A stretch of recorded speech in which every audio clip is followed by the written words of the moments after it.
Hello students, I am Abhishek Bhia from Vidya Mandir classes and I am going to discuss the physics section of paper 1 of JEE Advanced 2024. तो सबसे पहली बात, ये paper कैसा था, level wise कैसा था, इजी था या मॉडरेट था या डिफिकल्ट था। तो जैसा एग्जाम के बाद बच्चों का भी फीडबैक आया तो उनके अकॉर्डिंग उन्हें पेपर 1 इजी लगा। फिजिक्स की खासकर अभी मैं बात कर रहा हूँ।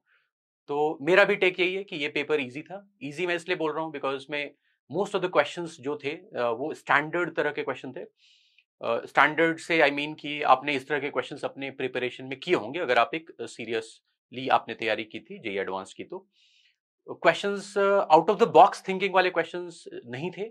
एक दो क्वेश्चंस थे जिसमें थोड़ा सा सोचना पड़ रहा था, बट वैसा ऐसा कोई क्वेश्चन नहीं था जिसमें आपको देख के ऐसा लगे कि ये तो पता ही नहीं चल रहा है कि इसमें करना क्या है, स्टार्टिंग पॉइंट क्या होगा, ये नहीं समझ में आ रहा है।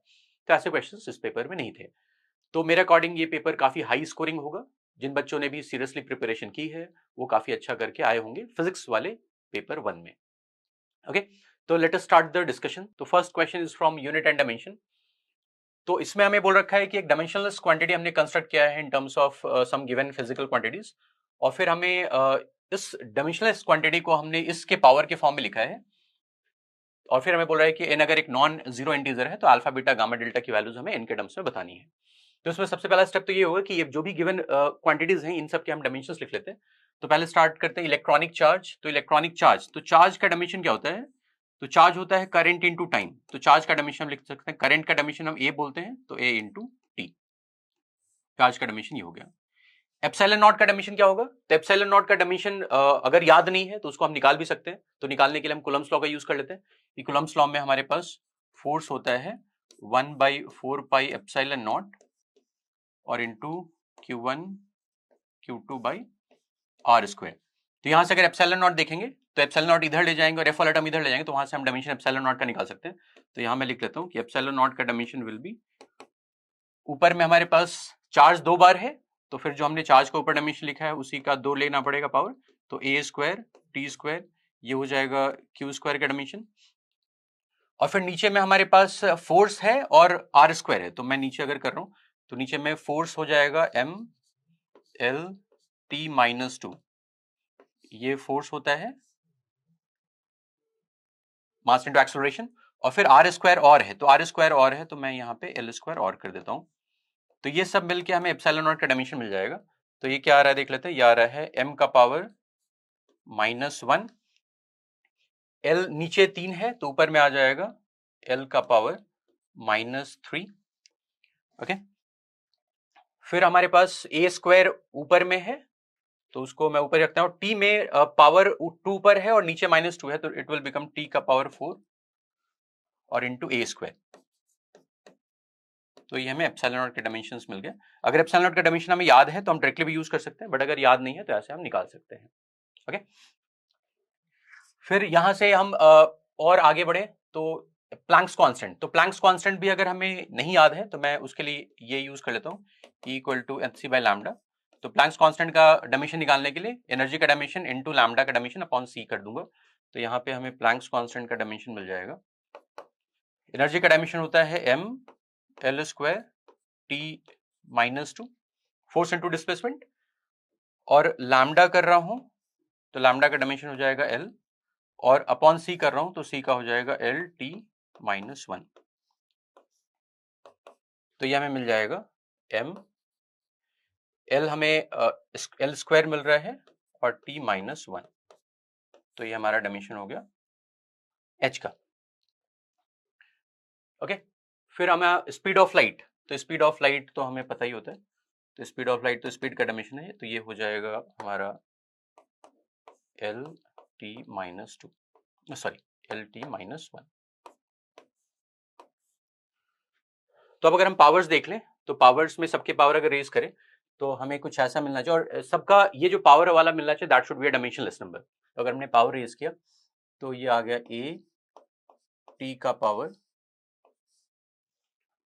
अल्फा, और फिर एप्सिलॉन नॉट का डायमेंशन में लिखा है m का पावर -1 और इंटू एल का पावर -3 t का पावर 4 a स्क्वायर, इसका पावर हमें चाहिए बीटा, फिर h का पावर, तो h का डायमेंशन है हमारे पास m l square t minus 1, इसका पावर गामा, और फिर c है हमारे पास l p माइनस 1, इसका पावर डेल्टा, इक्वल्स हमें डायमेंशन चाहिए, यानी कि m का पावर 0, l का पावर 0, t का पावर 0 और a का भी पावर 0। ये हो गया। तो अब यहाँ से हम कोफिशिएंट्स कंपेयर कर लेते हैं लेफ्ट हैंड साइड और राइट हैंड साइड के। तो मैं पहले लेट से मास वाला पावर देखता हूं। तो मास वाला टर्म हमारे पास इसमें है और इसमें है, तो यहां से हमें मिल रहा है माइनस ऑफ, एक हमें मिल रहा है माइनस ऑफ बीटा, m का पावर माइनस बीटा इसमें है, और यहाँ पे है प्लस गामा, तो minus beta plus gamma equals 0। Right hand side में तो पावर 0 है, तो यहाँ से एक हमें रिलेशन मिल रहा है कि gamma is equals to beta. ये m का पावर हमने कर लिया। और उसके बाद हम लेट से सबसे जो चीजें कम टर्म्स में है वो पहले करते हैं। तो जैसे मास यहाँ पे और यहाँ पे था, ए देख लेते हैं। तो ए हमारे पास इसमें है और इसमें है, तो ए का हमें दिख रहा है पावर अल्फा प्लस यहाँ पे ए दिख रहा है, ए का पावर दिख रहा है 2 बीटा, तो अल्फा प्लस 2 बीटा इक्वल्स 0। और किसी टर्म में ए नहीं है, तो यहाँ से आ जाएगा alpha is equals to minus of 2 beta. तो एक रिलेशन ही दिख रहा है। और यहीं से अगर हम ऑप्शन जज करना चाहे तो हम कर सकते हैं। जैसे अगर मैंने यहाँ पे बीटा अगर देखोगे, सेकंड वाला टर्म इज बीटा, तो बीटा में सब में माइनस एन है, तो अगर मैं बीटा को माइनस एन मान लूंगा तो alpha will become minus of 2 beta, यानी कि वो 2n हो जाएगा। तो यहाँ पे अगर ऑप्शन देखोगे तो सिर्फ फर्स्ट ऑप्शन जो है उसी में ऐसी चीज हमें दिख रही है। फर्स्ट ऑप्शन इसमें हमें दिख रहा है कि अल्फा, अगर मैंने बीटा को माइनस एन माना है तो अल्फा इज 2n। वैसे बाकी भी मैं निकाल के यहाँ पे देख लेता हूँ जस्ट टू बी श्योर। तो इसमें फिर हम आगे अगर बड़े गामा, मैंने मास का कर लिया और ए का कर लिया। अब एल में अगर आ जाए तो एल हमारे पास इस वाले टर्म में है माइनस 3 बीटा।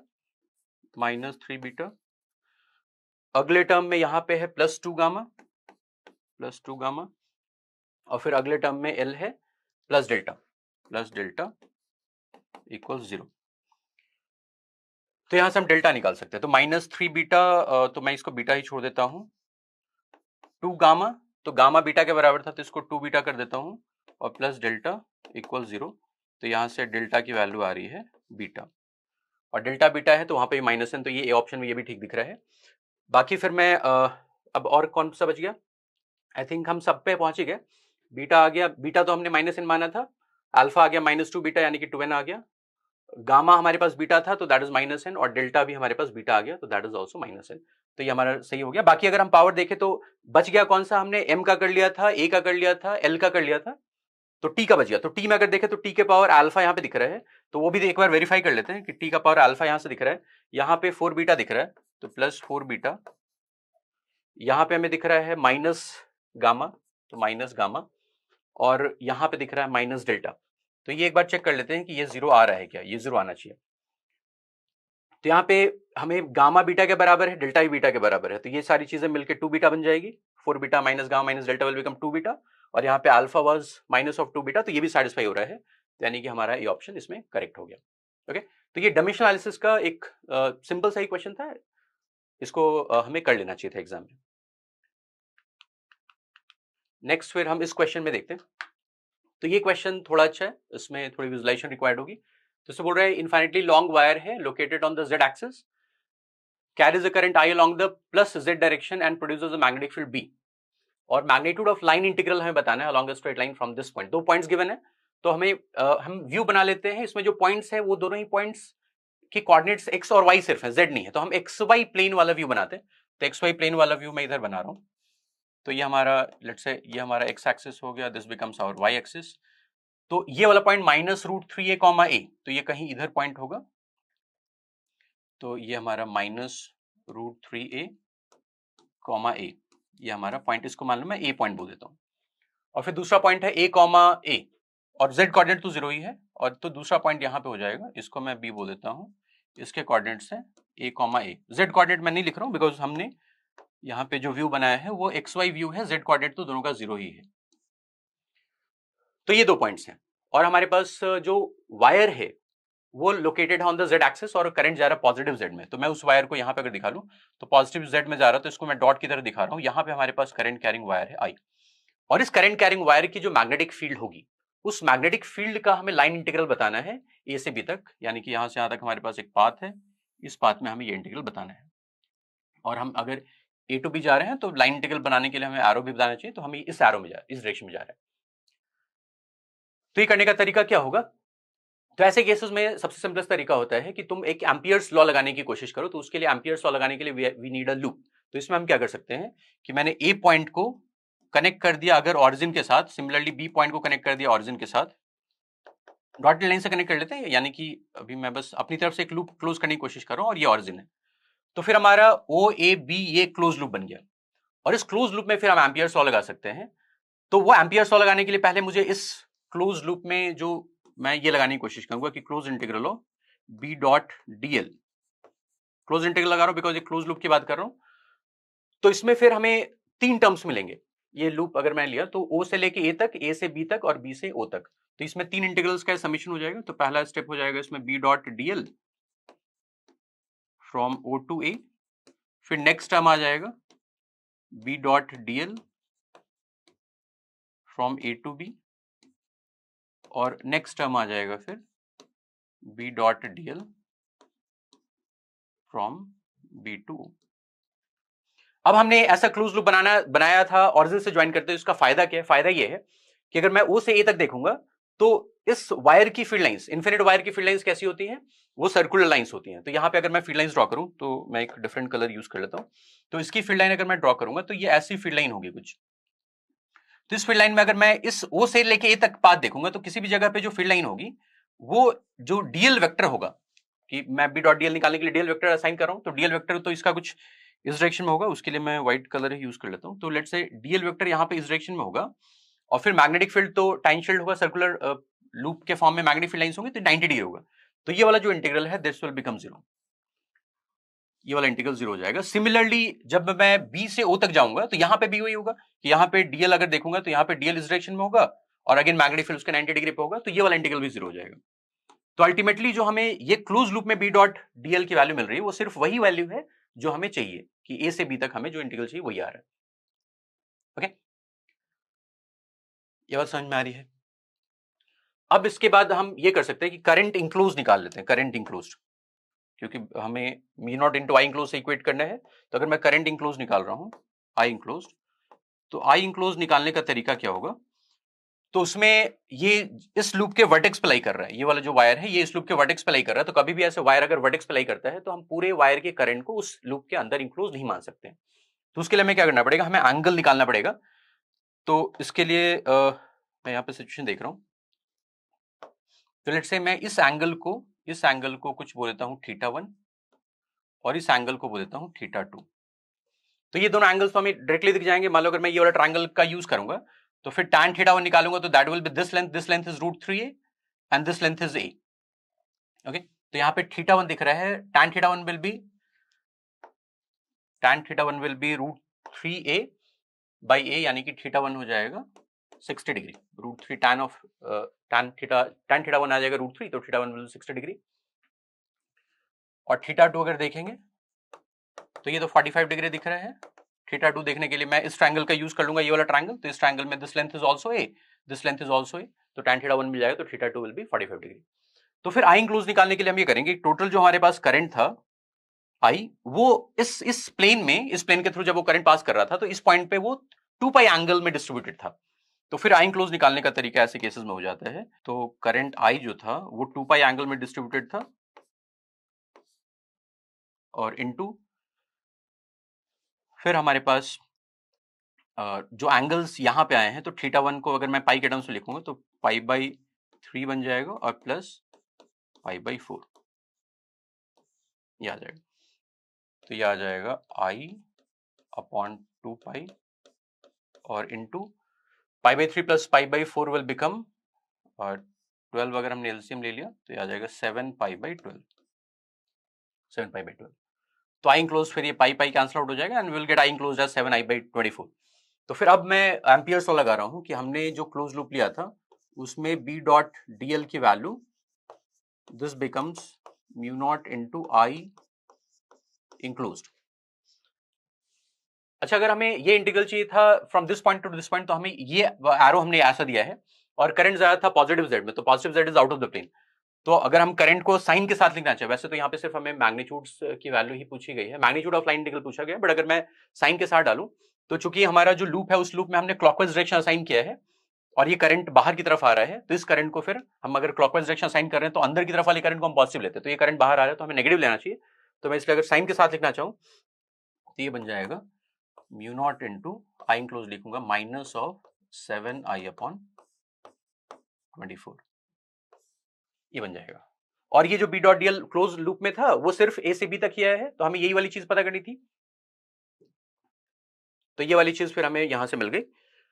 तो वैल्यू आ रही है mu not into minus 7i/24, but magnitude पूछा गया था, तो मैग्नीट्यूड के लिए we can select option A 7 mu not i/24, तो ये इसका ऑप्शन करेक्ट है। तो ये एम्पियर्स लॉ से हम करेंगे। अगर मैं बी डॉट डीएल इंटीग्रेट करने की कोशिश करूंगा तो वो थोड़ा कॉम्प्लिकेट होगा, तो ऐसे क्वेश्चन में we should try to use Ampere's law. तो एम्पियर्स लॉ में हमें ये सिर्फ यहां से यहां तक एक पाथ था, this was not a close loop, तो हम अपनी तरफ से क्लोज लूप बना के फिर करंट इंक्लोज निकाल के हम निकालने की कोशिश करेंगे। और मैंने क्या किया कि यहाँ पे क्लोज लूप बनाने के लिए रेडियल लाइन सेलेक्ट कर ली। फायदा ये है कि रेडियल लाइंस पे बी डॉट डीएल का इंटीग्रल 0 हो जाएगा, बिकॉज किसी भी जगह पे डीएल और मैग्नेटिक फील्ड के बीच में 90 डिग्री एंगल बनेगा। तो इफेक्टिवली हमें सिर्फ इसी पाथ से लाइन इंटीग्रल बच जाएगा और वही हमें यहाँ पे निकालना था। Okay, let's move to the next question.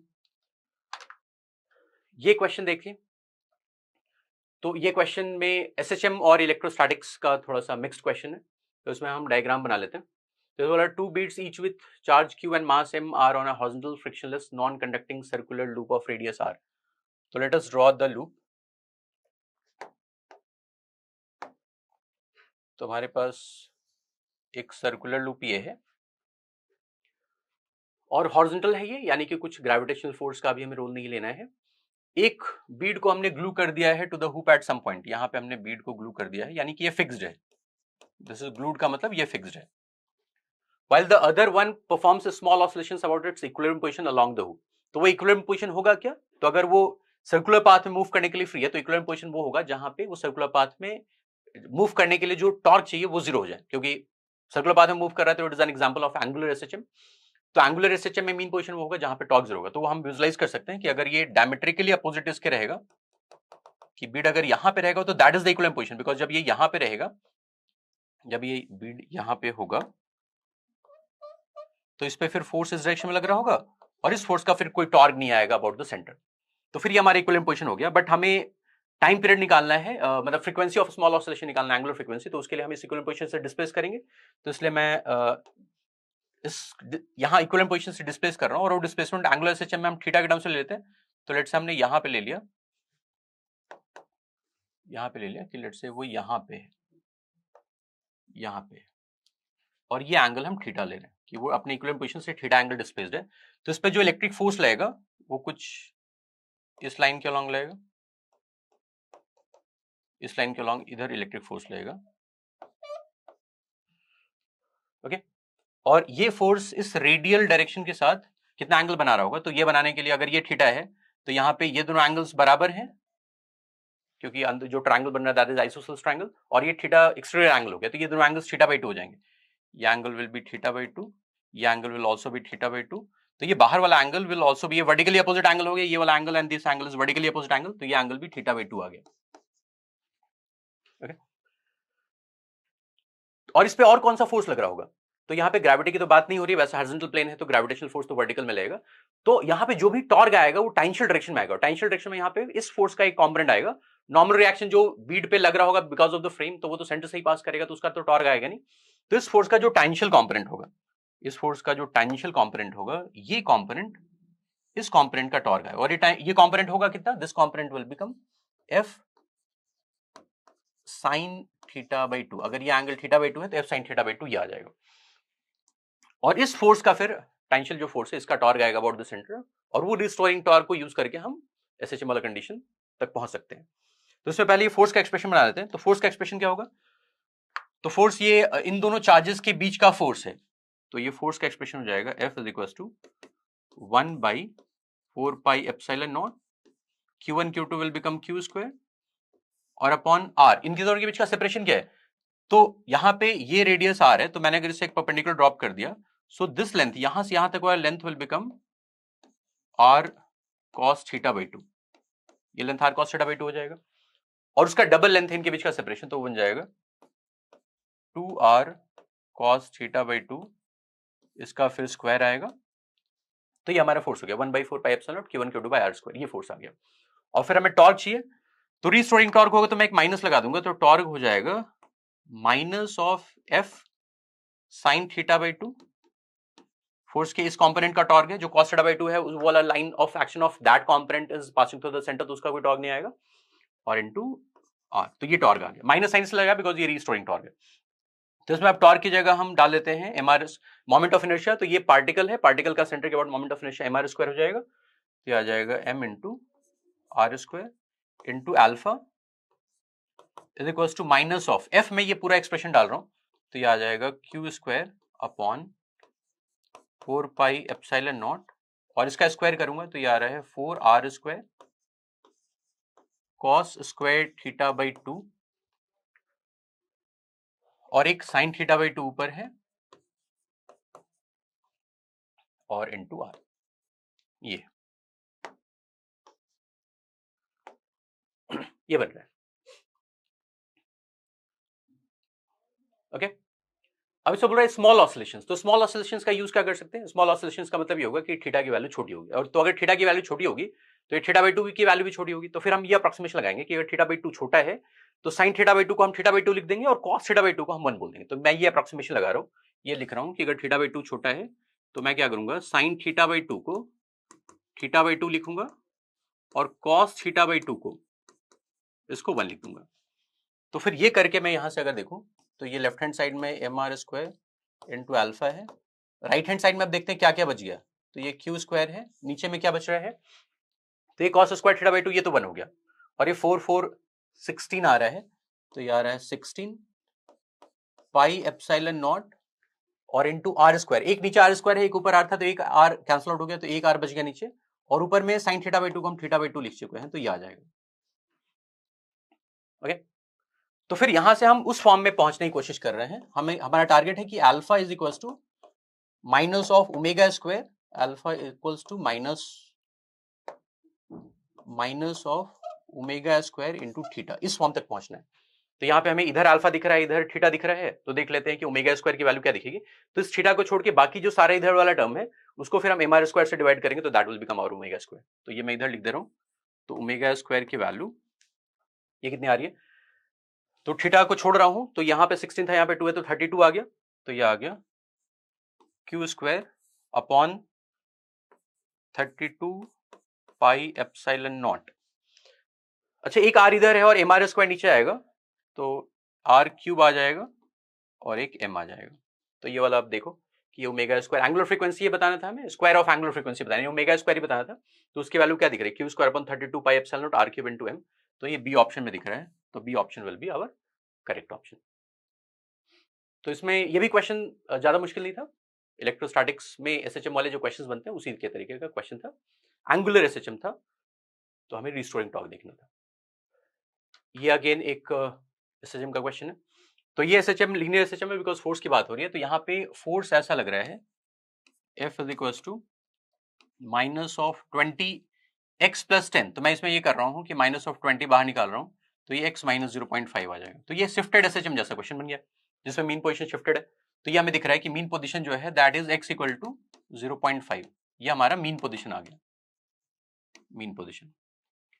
और यहाँ पे k दिख रहा है 20, तो अगर मैं ओमेगा स्क्वायर निकालूं तो ओमेगा स्क्वायर की वैल्यू हो जाएगी k 20 दिख रहा है, और अपॉन मास इसका दे रखा है 5, मास इज 5, तो ये ओमेगा स्क्वायर की वैल्यू 4 दिख रही है, तो हमें ओमेगा की वैल्यू आ गई 2। और फिर t इक्वल टू 0 पे हमें दे रखा है इसका पोजीशन कि t इक्वल टू 0 पे it is at rest at position x equal to 1, और फिर इसको यूज करके हमें किसी फर्दर टाइम दे रखा है उसमें हमें पोजीशन और मोमेंटम बताना है। तो ये शिफ्टेड एसएचएम का हो गया, तो इसका मीन पोजीशन ये है, ओमेगा हमने निकाल लिया, तो इसका जो इक्वेशन होगा, पोजीशन का इक्वेशन होगा वो कुछ ऐसा होगा, मीन पोजीशन 0.5 है, तो 0.5 के अबाउट ये एसएचएम करेगा, तो 0.5 प्लस a, मैं जनरल इक्वेशन लेता हूं sine of omega t plus 5, ये पोजीशन का इक्वेशन हो गया। और पोजीशन का इक्वेशन अगर ये है तो वेलोसिटी का इक्वेशन बन जाएगा, डिफरेंशिएट करूंगा तो ये आ जाएगा, ये वाला टर्म तो कांस्टेंट था, गायब हो जाएगा, इसको डिफरेंशिएट करूंगा तो A omega cos of omega T plus 5। तो ये पोजीशन और वेलोसिटी के टाइम वाले इक्वेशंस मैंने जनरल ले लिया है। अब हमारा काम है, ओमेगा तो पता है, हमारा काम है एम्पलीट्यूड और फाई निकालना। तो एम्पलीट्यूड और फाई दो वेरिएबल्स हैं, तो I need two initial conditions. तो यहाँ पे दो इनिशियल कंडीशन दे रखा है। क्या दे रखा है? एक हमें दे रखा है कि t इक्वल टू 0 पे वेलोसिटी 0 है, एक इनिशियल कंडीशन दे रखा है कि पार्टिकल्स एट रेस्ट, और पोजीशन दे रखा है x इक्वल टू 1। तो पहले वेलोसिटी 0 वाला कंडीशन डालता हूं, तो वेलोसिटी 0 वाला कंडीशन इसमें डाल रहा हूं, तो 0 is equal to a omega cos phi। Okay, 0 equal to a omega cos phi। तो यहां से हमें दिख रहा है कि cos phi की वैल्यू 0 आ गई, cos phi 0 आ गया, और cos phi 0 आ गया तो यहां से हम phi के दो ऑप्शंस कर लेंगे कि 0 से 2 पाई के बीच में cos phi कहां पे 0 होगा।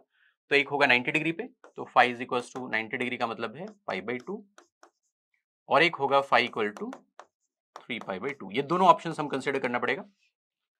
अब इन दोनों में से कौन सा होगा, तो अब मैं पोजीशन वाला डाल रहा हूं, तो मैं अब इसमें डाल रहा हूं, इस पोजीशन वाले में देखता हूं कि initial condition t equal to 0 डालता हूं, तो t इक्वल टू 0 डाला तो x की वैल्यू है 1, x की वैल्यू 1 है, तो ये बन जाएगा 1 is equal to 0.5 plus a अभी नहीं पता है, a sin phi। ओके, अच्छा अब यहाँ पे फाई क्या आ रहा है, वैसे ये दो ऑप्शन है, तो अगर फाई मैं पाई बाई 2 लूंगा तब तो ये sin phi प्लस 1 होगा, अगर 3 पाई बाई 2 लूंगा तो -1 हो जाएगा। तो अगर -1 हो जाएगा तो फिर जो पोजीशन होगा 1 नहीं आएगा, 0.5 माइनस समथिंग आएगा, तो 1 तो आ नहीं सकता। तो इसलिए फिर हम यहाँ से फाई की वैल्यू पाई बाई 2 वाली सिलेक्ट करेंगे, और पाई बाई 2 सिलेक्ट कर लिया तो यहाँ पे ये 1 हो जाएगा, तो ये आ जाएगा 1 is equal to 0.5 plus a sin phi बन गया 1। तो यहाँ से एम्पलीट्यूड भी हमें मिल गया। तो जो दो वेरिएबल्स हमें पता करने थे वो आ गया, कि एम्पलीट्यूड आ गया 0.5 और फाई आ गया पाई बाई 2। ओके, तो अब हम इस जो इक्वेशन हमने डाला था उसमें डाल देते हैं, और फिर हमें वेलोसिटी, पोजीशन और मोमेंटम चाहिए वो हम निकाल लेंगे। तो पहले मैं ये इक्वेशन जो x और v वाला इक्वेशन था इसमें मैं डाल देता हूं ये वैल्यूज। तो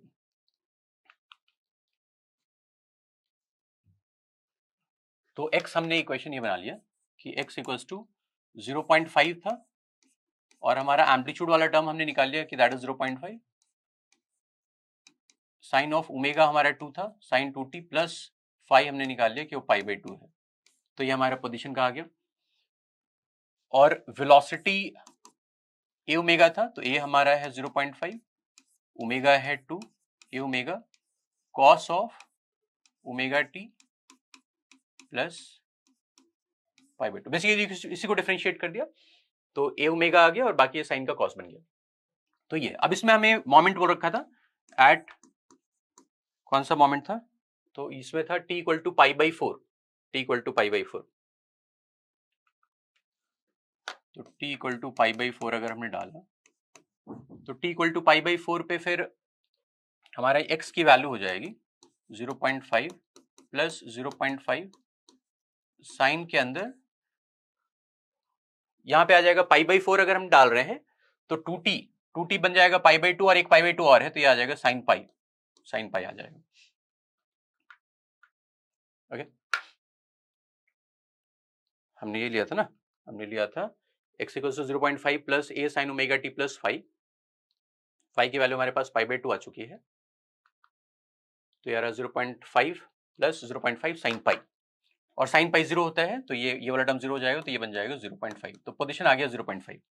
वेलोसिटी अगर निकालेंगे तो वेलोसिटी में ये वाला टर्म तो 1 दिख रहा है, और कॉस के अंदर again 2t will become pi by 2, तो ये पाई आ गया, तो ये कॉस पाई हो जाएगा -1, तो वेलोसिटी हो गया। तो हमें बताना क्या था, एक तो पोजीशन बताना था, पोजीशन तो 0.5 आ गया, और एक हमें बताना था मोमेंटम। तो मोमेंटम में मास से मल्टीप्लाई करेंगे तो वेलोसिटी अगर -1 है तो momentum will become mass into velocity, तो इट्स विल बिकम -5। तो x आ गया 0.5 और मोमेंटम आ गया -5। तो इसके अकॉर्डिंग हम ऑप्शन देख लेते हैं। तो x है 0.5 और मोमेंटम है -5, तो इसमें C option is correct, C option इसका करेक्ट हो जाएगा।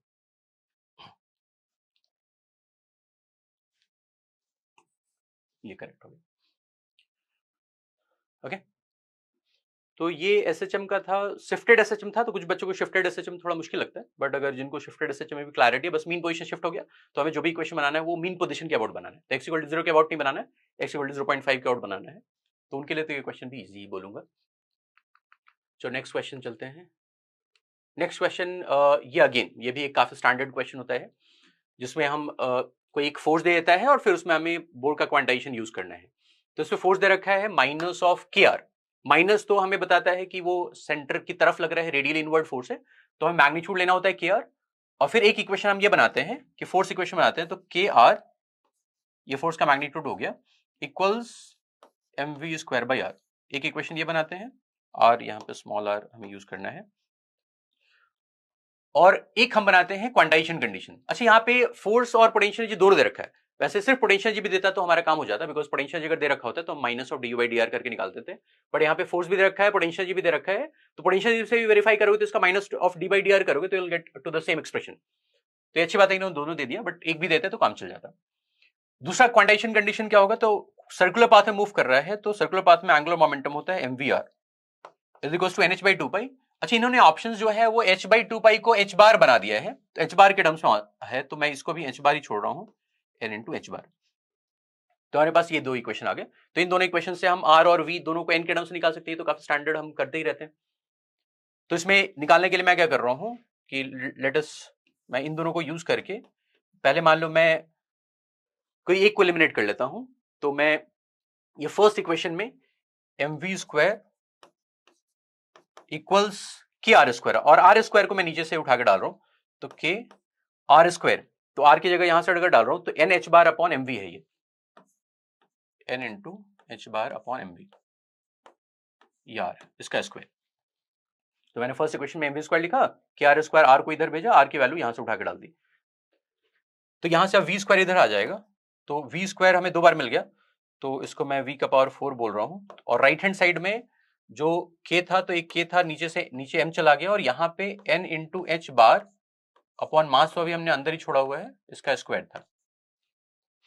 तो हमें वी स्क्वायर पूछा गया, तो वी स्क्वायर पूछा गया तो इसका रूट ले लूंगा, तो इसका अगर रूट लूंगा तो V square will become, root लूंगा तो के तो रूट के अंदर आ जाएगा, एनएस तो ऑलरेडी स्क्वायर था तो रूट के बाहर आ जाएगा, एम स्क्वायर था और एक एम और है, तो इस एम को भी अगर रूट के अंदर भेजेंगे तो ये बन जाएगा एन इंटू एच बार, ये बाहर रहेगा, और बाकी सबको अगर रूट के अंदर भेज रहा हूं तो के तो ऊपर है, नीचे में एम स्क्वायर था और एक एम और गया है, तो ये एम क्यूब हो जाएगा, एम क्यूब हो जाएगा। तो इसी तरह का ऑप्शन में बी में दिख रहा है, V square is N into H bar upon into K upon M cube, तो ये बी वाला ऑप्शन तो करेक्ट आ गया। आर वाला भी पूछा गया, तो आर अब मैं किसी भी एक में डाल देता हूं, तो लेट से मैं इसमें डाल दे रहा हूं, फर्स्ट वाले में डाल रहा हूं, तो फर्स्ट वाले में आर स्क्वायर निकालने के लिए हमें क्या करना है, आर स्क्वायर ही पूछा गया तो मैं आर स्क्वायर निकाल रहा हूं। तो आर स्क्वायर निकालने के लिए मैंने क्या किया कि इस वाले में एम बाई के है और इंटू वी स्क्वायर, और वी स्क्वायर जो उधर से निकाला था वो इसमें प्लग इन कर देता हूं, तो एन इंटू एच बार और into under root of K by M Q, R square ही आ गया। तो देखो इस फॉर्म में आ रहा है क्या, एन एच बार तो दिख रहा है, और अगर मैं एम बाई के को अंदर भेजूंगा तो फिर ये एन इंटू एच बार तो दिख ही रहा है, और एम बाई के को अंदर भेजूंगा तो ऊपर में के, नीचे में के स्क्वायर जाएगा और एम जाएगा स्क्वायर, तो ये नीचे में ही बच जाएगा अंडर रूट के अंदर, ऊपर में तो गायब हो जाएगा, नीचे में आ जाएगा एम इंटू के। तो ये ऑप्शन भी हमें ए में दिख रहा है, तो ए इज ऑल्सो करेक्ट। फिर है L by M R square, L by M R square उसकी वैल्यू दे रखा है, तो एल एल एल क्या है, एल तो हमारे पास है, मैं इधर कर लेता हूं इसको, एल है एन इंटू एच बार, ये हमारा एल है, और एम आर स्क्वायर, तो आर स्क्वायर हमने इधर निकाला हुआ है, तो एम आर स्क्वायर में बस यही डाल देता हूं, तो ये आ गया M into R square is N into H bar और into under root of 1 by M K. तो हमें इन्हीं दोनों का रेशियो लेना है, L by M R square, इसकी वैल्यू बतानी है। तो इसकी वैल्यू क्या दिख रही है, एन इंटू एस तो कैंसिल आउट हो जाएगा, और ऊपर में तो 1 आ गया, नीचे में इसको रूट के अंदर अगर भेजा तो ये आ रहा है रूट के अंदर एम बाई के, तो ये फिर ऊपर जाएगा तो under root of K by M, तो this option is also correct. Okay, energy, energy पूछा है, और एनर्जी में इस ई को बोल रहा है इज द टोटल एनर्जी, तो टोटल एनर्जी का मतलब एक पोटेंशियल एनर्जी और एक काइनेटिक एनर्जी दोनों हमें ऐड करना पड़ेगा।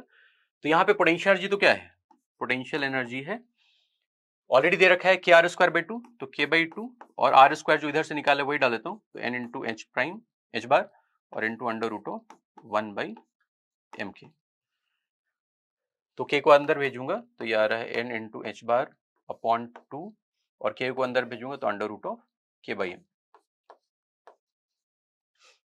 यार तो ये ऑलरेडी यहाँ दिख रहा है, बट ये तो अभी मैंने सिर्फ पोटेंशियल एनर्जी निकाला है, काइनेटिक एनर्जी भी होगी, और काइनेटिक एनर्जी कितनी होगी, तो काइनेटिक एनर्जी निकालने के लिए हम बोलेंगे kinetic energy that will be equal to half M V square, half M और वी स्क्वायर जो हमने इधर निकाला हुआ है ये डाल देते हैं, तो वो है n इंटू एच बार और into under root of K by M cube.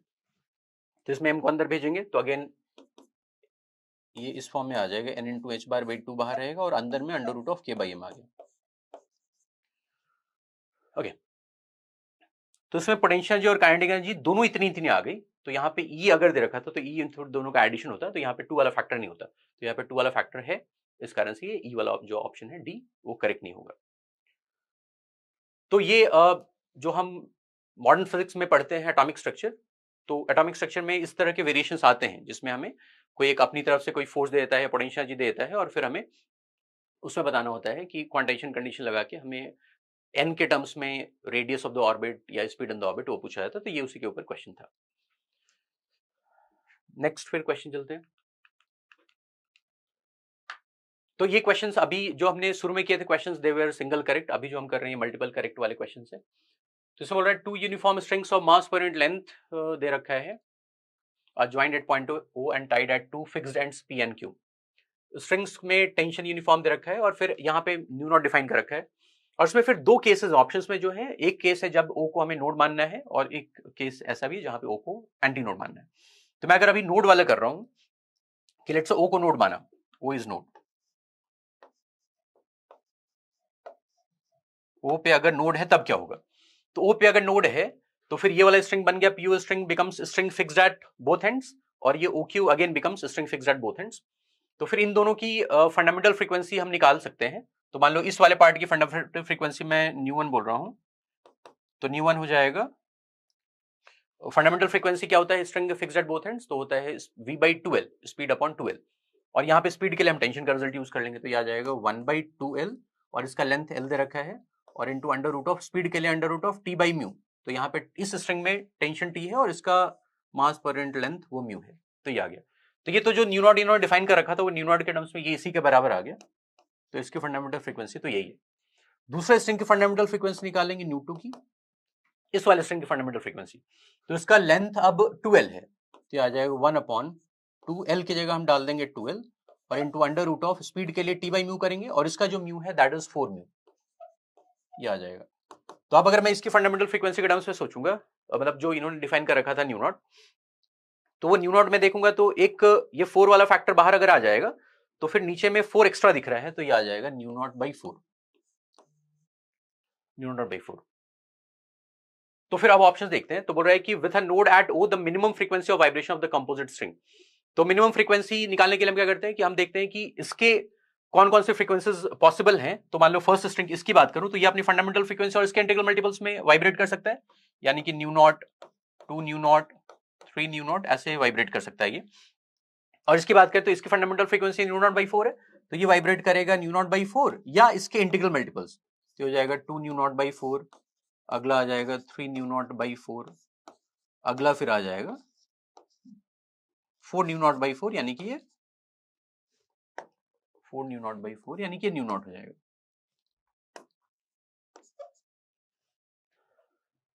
तो हो रहा है कि मिनिमम फ्रीक्वेंसी, तो मिनिमम फ्रीक्वेंसी के लिए देखते हैं कि इन दोनों का एलसीएम कौन सा है।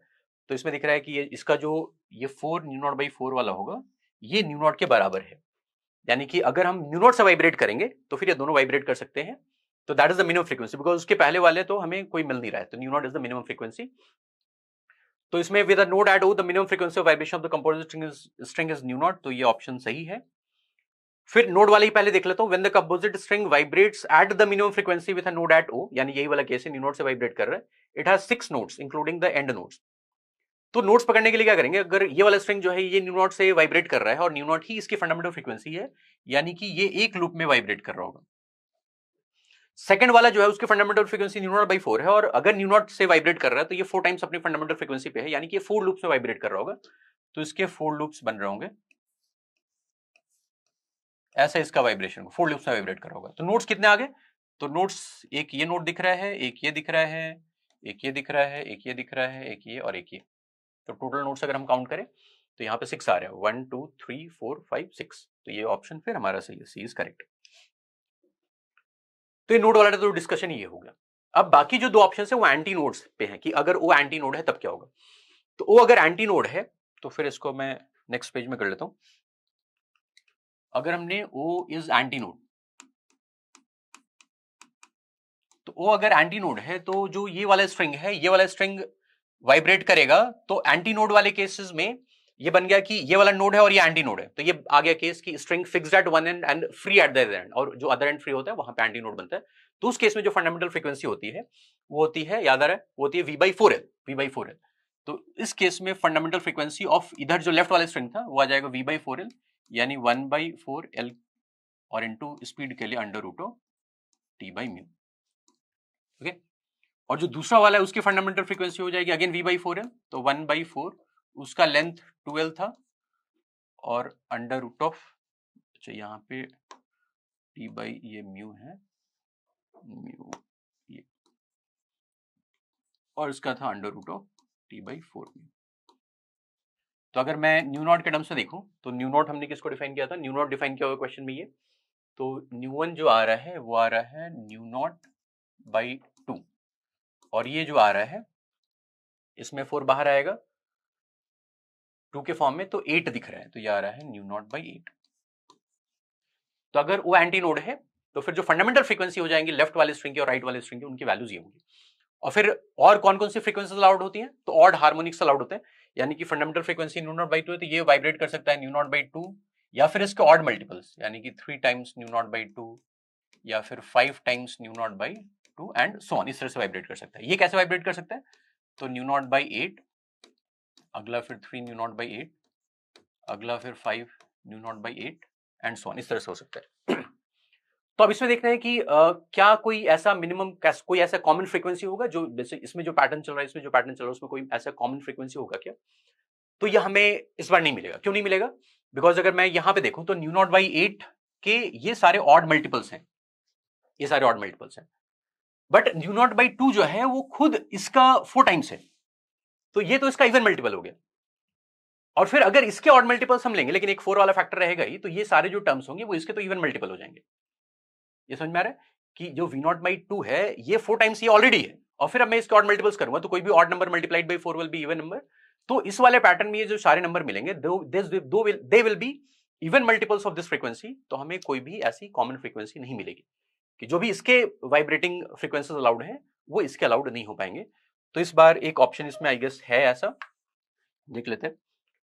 तो इसमें बोल रहा है कि with an anti node at a minimum frequency of vibration of the composite string is 2 nu naught, तो ये तो गलत है। No vibration mode with anti node at O is possible for the composite string, तो ये option सही हो जाएगा। और क्यों सही होगा वो भी हमने डिस्कस किया। ओके, तो इसका करेक्ट आंसर हो जाएगा ए, सी एंड डी। तो ये भी एक मल्टीपल करेक्ट क्वेश्चन था। ओके, नेक्स्ट फिर हम देखते हैं ये ऑप्टिक्स का क्वेश्चन है। तो ये क्वेश्चन है, एक बार पढ़ते हैं।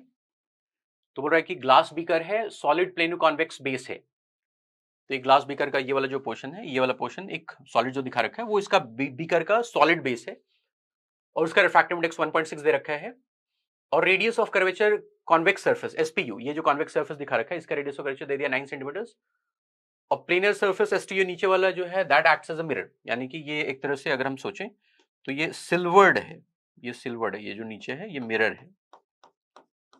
ओके, सिल्वरिंग कर रखी है हमने।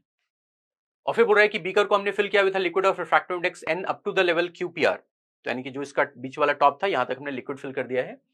और फिर इमेज ऑफ पॉइंट ऑब्जेक्ट बन रहा है at a height h is formed onto itself, यानी इस ऑब्जेक्ट का इस कॉम्बिनेशन जो है, ये पूरा सेटअप जो है, इस सेटअप ने जिसका जो इमेज बनाया, तो ऑब्जेक्ट और इमेज एक जगह बन रहे हैं। ओके, ऑब्जेक्ट और इमेज एक जगह बन रहे हैं। तो फिर हमें ये ऑप्शंस में से बताने हैं सही ऑप्शंस कौन से हैं। क्वेश्चन क्लियर हो रहा है। तो इसमें ये कॉम्बिनेशन जो है ये कैसा हो गया, तो इसमें ये सोच सकते हैं कि एक तो हमारे पास मिरर नीचे आ गया, एक हमारे पास ये वाला जो लेंस है, सॉलिड लेंस है, एक ये लेंस हो गया, और उसके ऊपर एक जो लिक्विड भरा ये भी एक लेंस ही बन गया।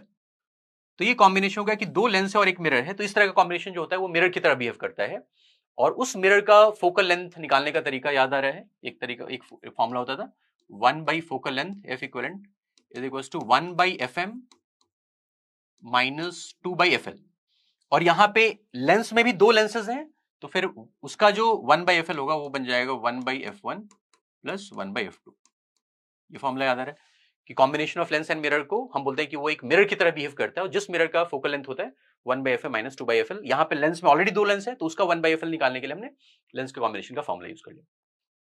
जो मिरर है that is a plane mirror, तो ये वाला टर्म तो गायब हो गया, ये वाला टर्म तो जीरो हो गया, क्योंकि प्लेन मिरर है तो उसका फोकल लेंथ इन्फिनिटी हो जाए, तो ये वाला टर्म गायब हो गया। तो एफ इक्विवेलेंट, ये मिरर जो इक्विवेलेंट मिरर बनेगा उसका फोकल लेंथ ही आ जाएगा। और फिर अगर ऑब्जेक्ट और इमेज कोइंसाइड करना है तो फिर ये होगा कि जो हाइट है, ये ऑब्जेक्ट की जो हाइट है, इन्होंने हाइट ओटी जो वैल्यू है, यहां तक हाइट इसको एच बोला है, तो अगर ये एच की वैल्यू ये जो फोकल लेंथ आएगा उसके 2f इक्विवेलेंट के बराबर होगा, और मैग्नीट्यूड की बात कर रहे हैं, तो फिर हमारा ये कंडीशन आ जाएगा कि ऑब्जेक्ट और इमेज एक जगह बन जाएंगे। इमेज जो होगा that will B coinciding with the object. तो फिर इसमें यही करना है कि एफ इक्विवेलेंट निकाल लेते हैं। तो यहाँ पे मान लो अगर मैं ये जो नीचे वाला लेंस है इसको अगर फर्स्ट लेंस बोलता हूं, और जो ऊपर वाला लेंस है इसको मैं सेकंड लेंस बोलता हूं। फर्स्ट लेंस से जो बना हुआ है, जो बोल रहा है सॉलिड प्लेनो कॉन्वेक्स बेस है 1.6 का, उसको मैंने फर्स्ट बोल दिया, और जो लिक्विड फिल कर रहा हूं उसको सेकंड बोल दिया। तो यहाँ पे फर्स्ट वाला जो होगा उसका अगर मैं फोकल लेंथ निकालूंगा 1/f1, तो लाइट इधर से आ रहा है तो ये वाला डायरेक्शन हमारा पॉजिटिव हो जाएगा। मैं साइन कन्वेंशन यूज करके फोकल लेंथ निकालूं तो ये हमारा पॉजिटिव डायरेक्शन हो गया। तो इसका रिफ्रैक्टिव इंडेक्स तो है 1.6, तो म्यू माइनस 1 विल बिकम 0.6 और इंटू 1/r1। तो ये वाला सरफेस का रेडियस दे रखा है कितना 9, और नीचे की तरफ जा रहे हैं तो नीचे वाला डायरेक्शन हमारा पॉजिटिव है, इसका सरफेस का भी सेंटर नीचे की तरफ है, तो इसका r पॉजिटिव हो जाएगा।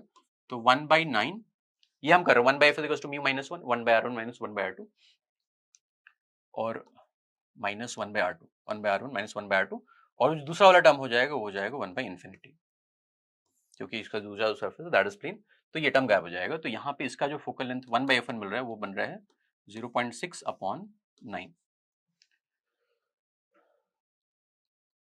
ठीक है, और ऐसे कॉम्बिनेशन में ये याद रहा है कि जो भी हम फोकल लेंथ निकालते हैं वो एयर के रिस्पेक्ट में निकालते हैं। ऐसा नहीं सोचना है कि इस वाला जो लेंस है इसके ऊपर लिक्विड है तो लिक्विड के रिस्पेक्ट में निकाल रहे हैं, नहीं, हम ये फॉर्मूला जब हम लगाते हैं तो इसमें हम दोनों ही लेंसेज के फोकल लेंथ हम एक्सटर्नल मीडियम के रिस्पेक्ट में निकालते हैं, जो कि इस केस में एयर है। और 1/f2 सेकंड वाले लेंस का अगर मैं निकालूंगा तो इसका n दे रखा है और अलग अलग ऑप्शन में अलग अलग n है, तो मैं n के टर्म से लिख रहा हूं, तो ये आ जाएगा n-1। इसका फर्स्ट सरफेस प्लेन है तो फर्स्ट सरफेस इन्फिनिटी बन जाएगा, और माइनस 1/r2, तो r2 अगेन पॉजिटिव है, इसका भी सेंटर नीचे की तरफ है, तो ये 1/9, तो ये बन जाएगा। तो इसका आ रहा है 1 माइनस n, एक माइनस था ना, ये वाला टर्म तो गायब हो गया, जैसे यहां पे ये वाला टर्म गायब हो रहा था तो माइनस आ गया, तो 1 माइनस n/9 ये आ रहा है। ओके, तो 1/f इक्विवेलेंट की वैल्यू मैं यहां से अगर देखूं तो 1/f equivalent is equals to -2 बाहर है, -2 यहां पे बाहर है, और 1/f1, तो 1/f1 है 0.6/9, 0.6/9, और प्लस 1/f2, 1/f2 है 1 माइनस n/9, ये हमारा 1/f इक्विवेलेंट है। तो अब हमें अलग अलग ऑप्शन में अलग अलग n दे रखा है, तो हम अलग अलग n की वैल्यूज डाल के यहाँ पे f इक्विवेलेंट निकाल लेंगे, और फिर हाइट की value twice of f equivalent के बराबर होगी अगर इमेज वहीं पे बना है जहां पे ऑब्जेक्ट है। तो देख लेते हैं, तो इसमें इसको, अच्छा ये कैसा दिख रहा है, अगर एक साथ क्लब करें तो -2 दिख रहा है, ये दिख रहा है 9 तो कॉमन ही है, तो 1.6 माइनस n/9 ये दिख रहा है। तो मान लो ए ऑप्शन तो मैं इधर ही कर लेता हूं, यहां पे थोड़ा स्पेस दिख रहा है मुझे,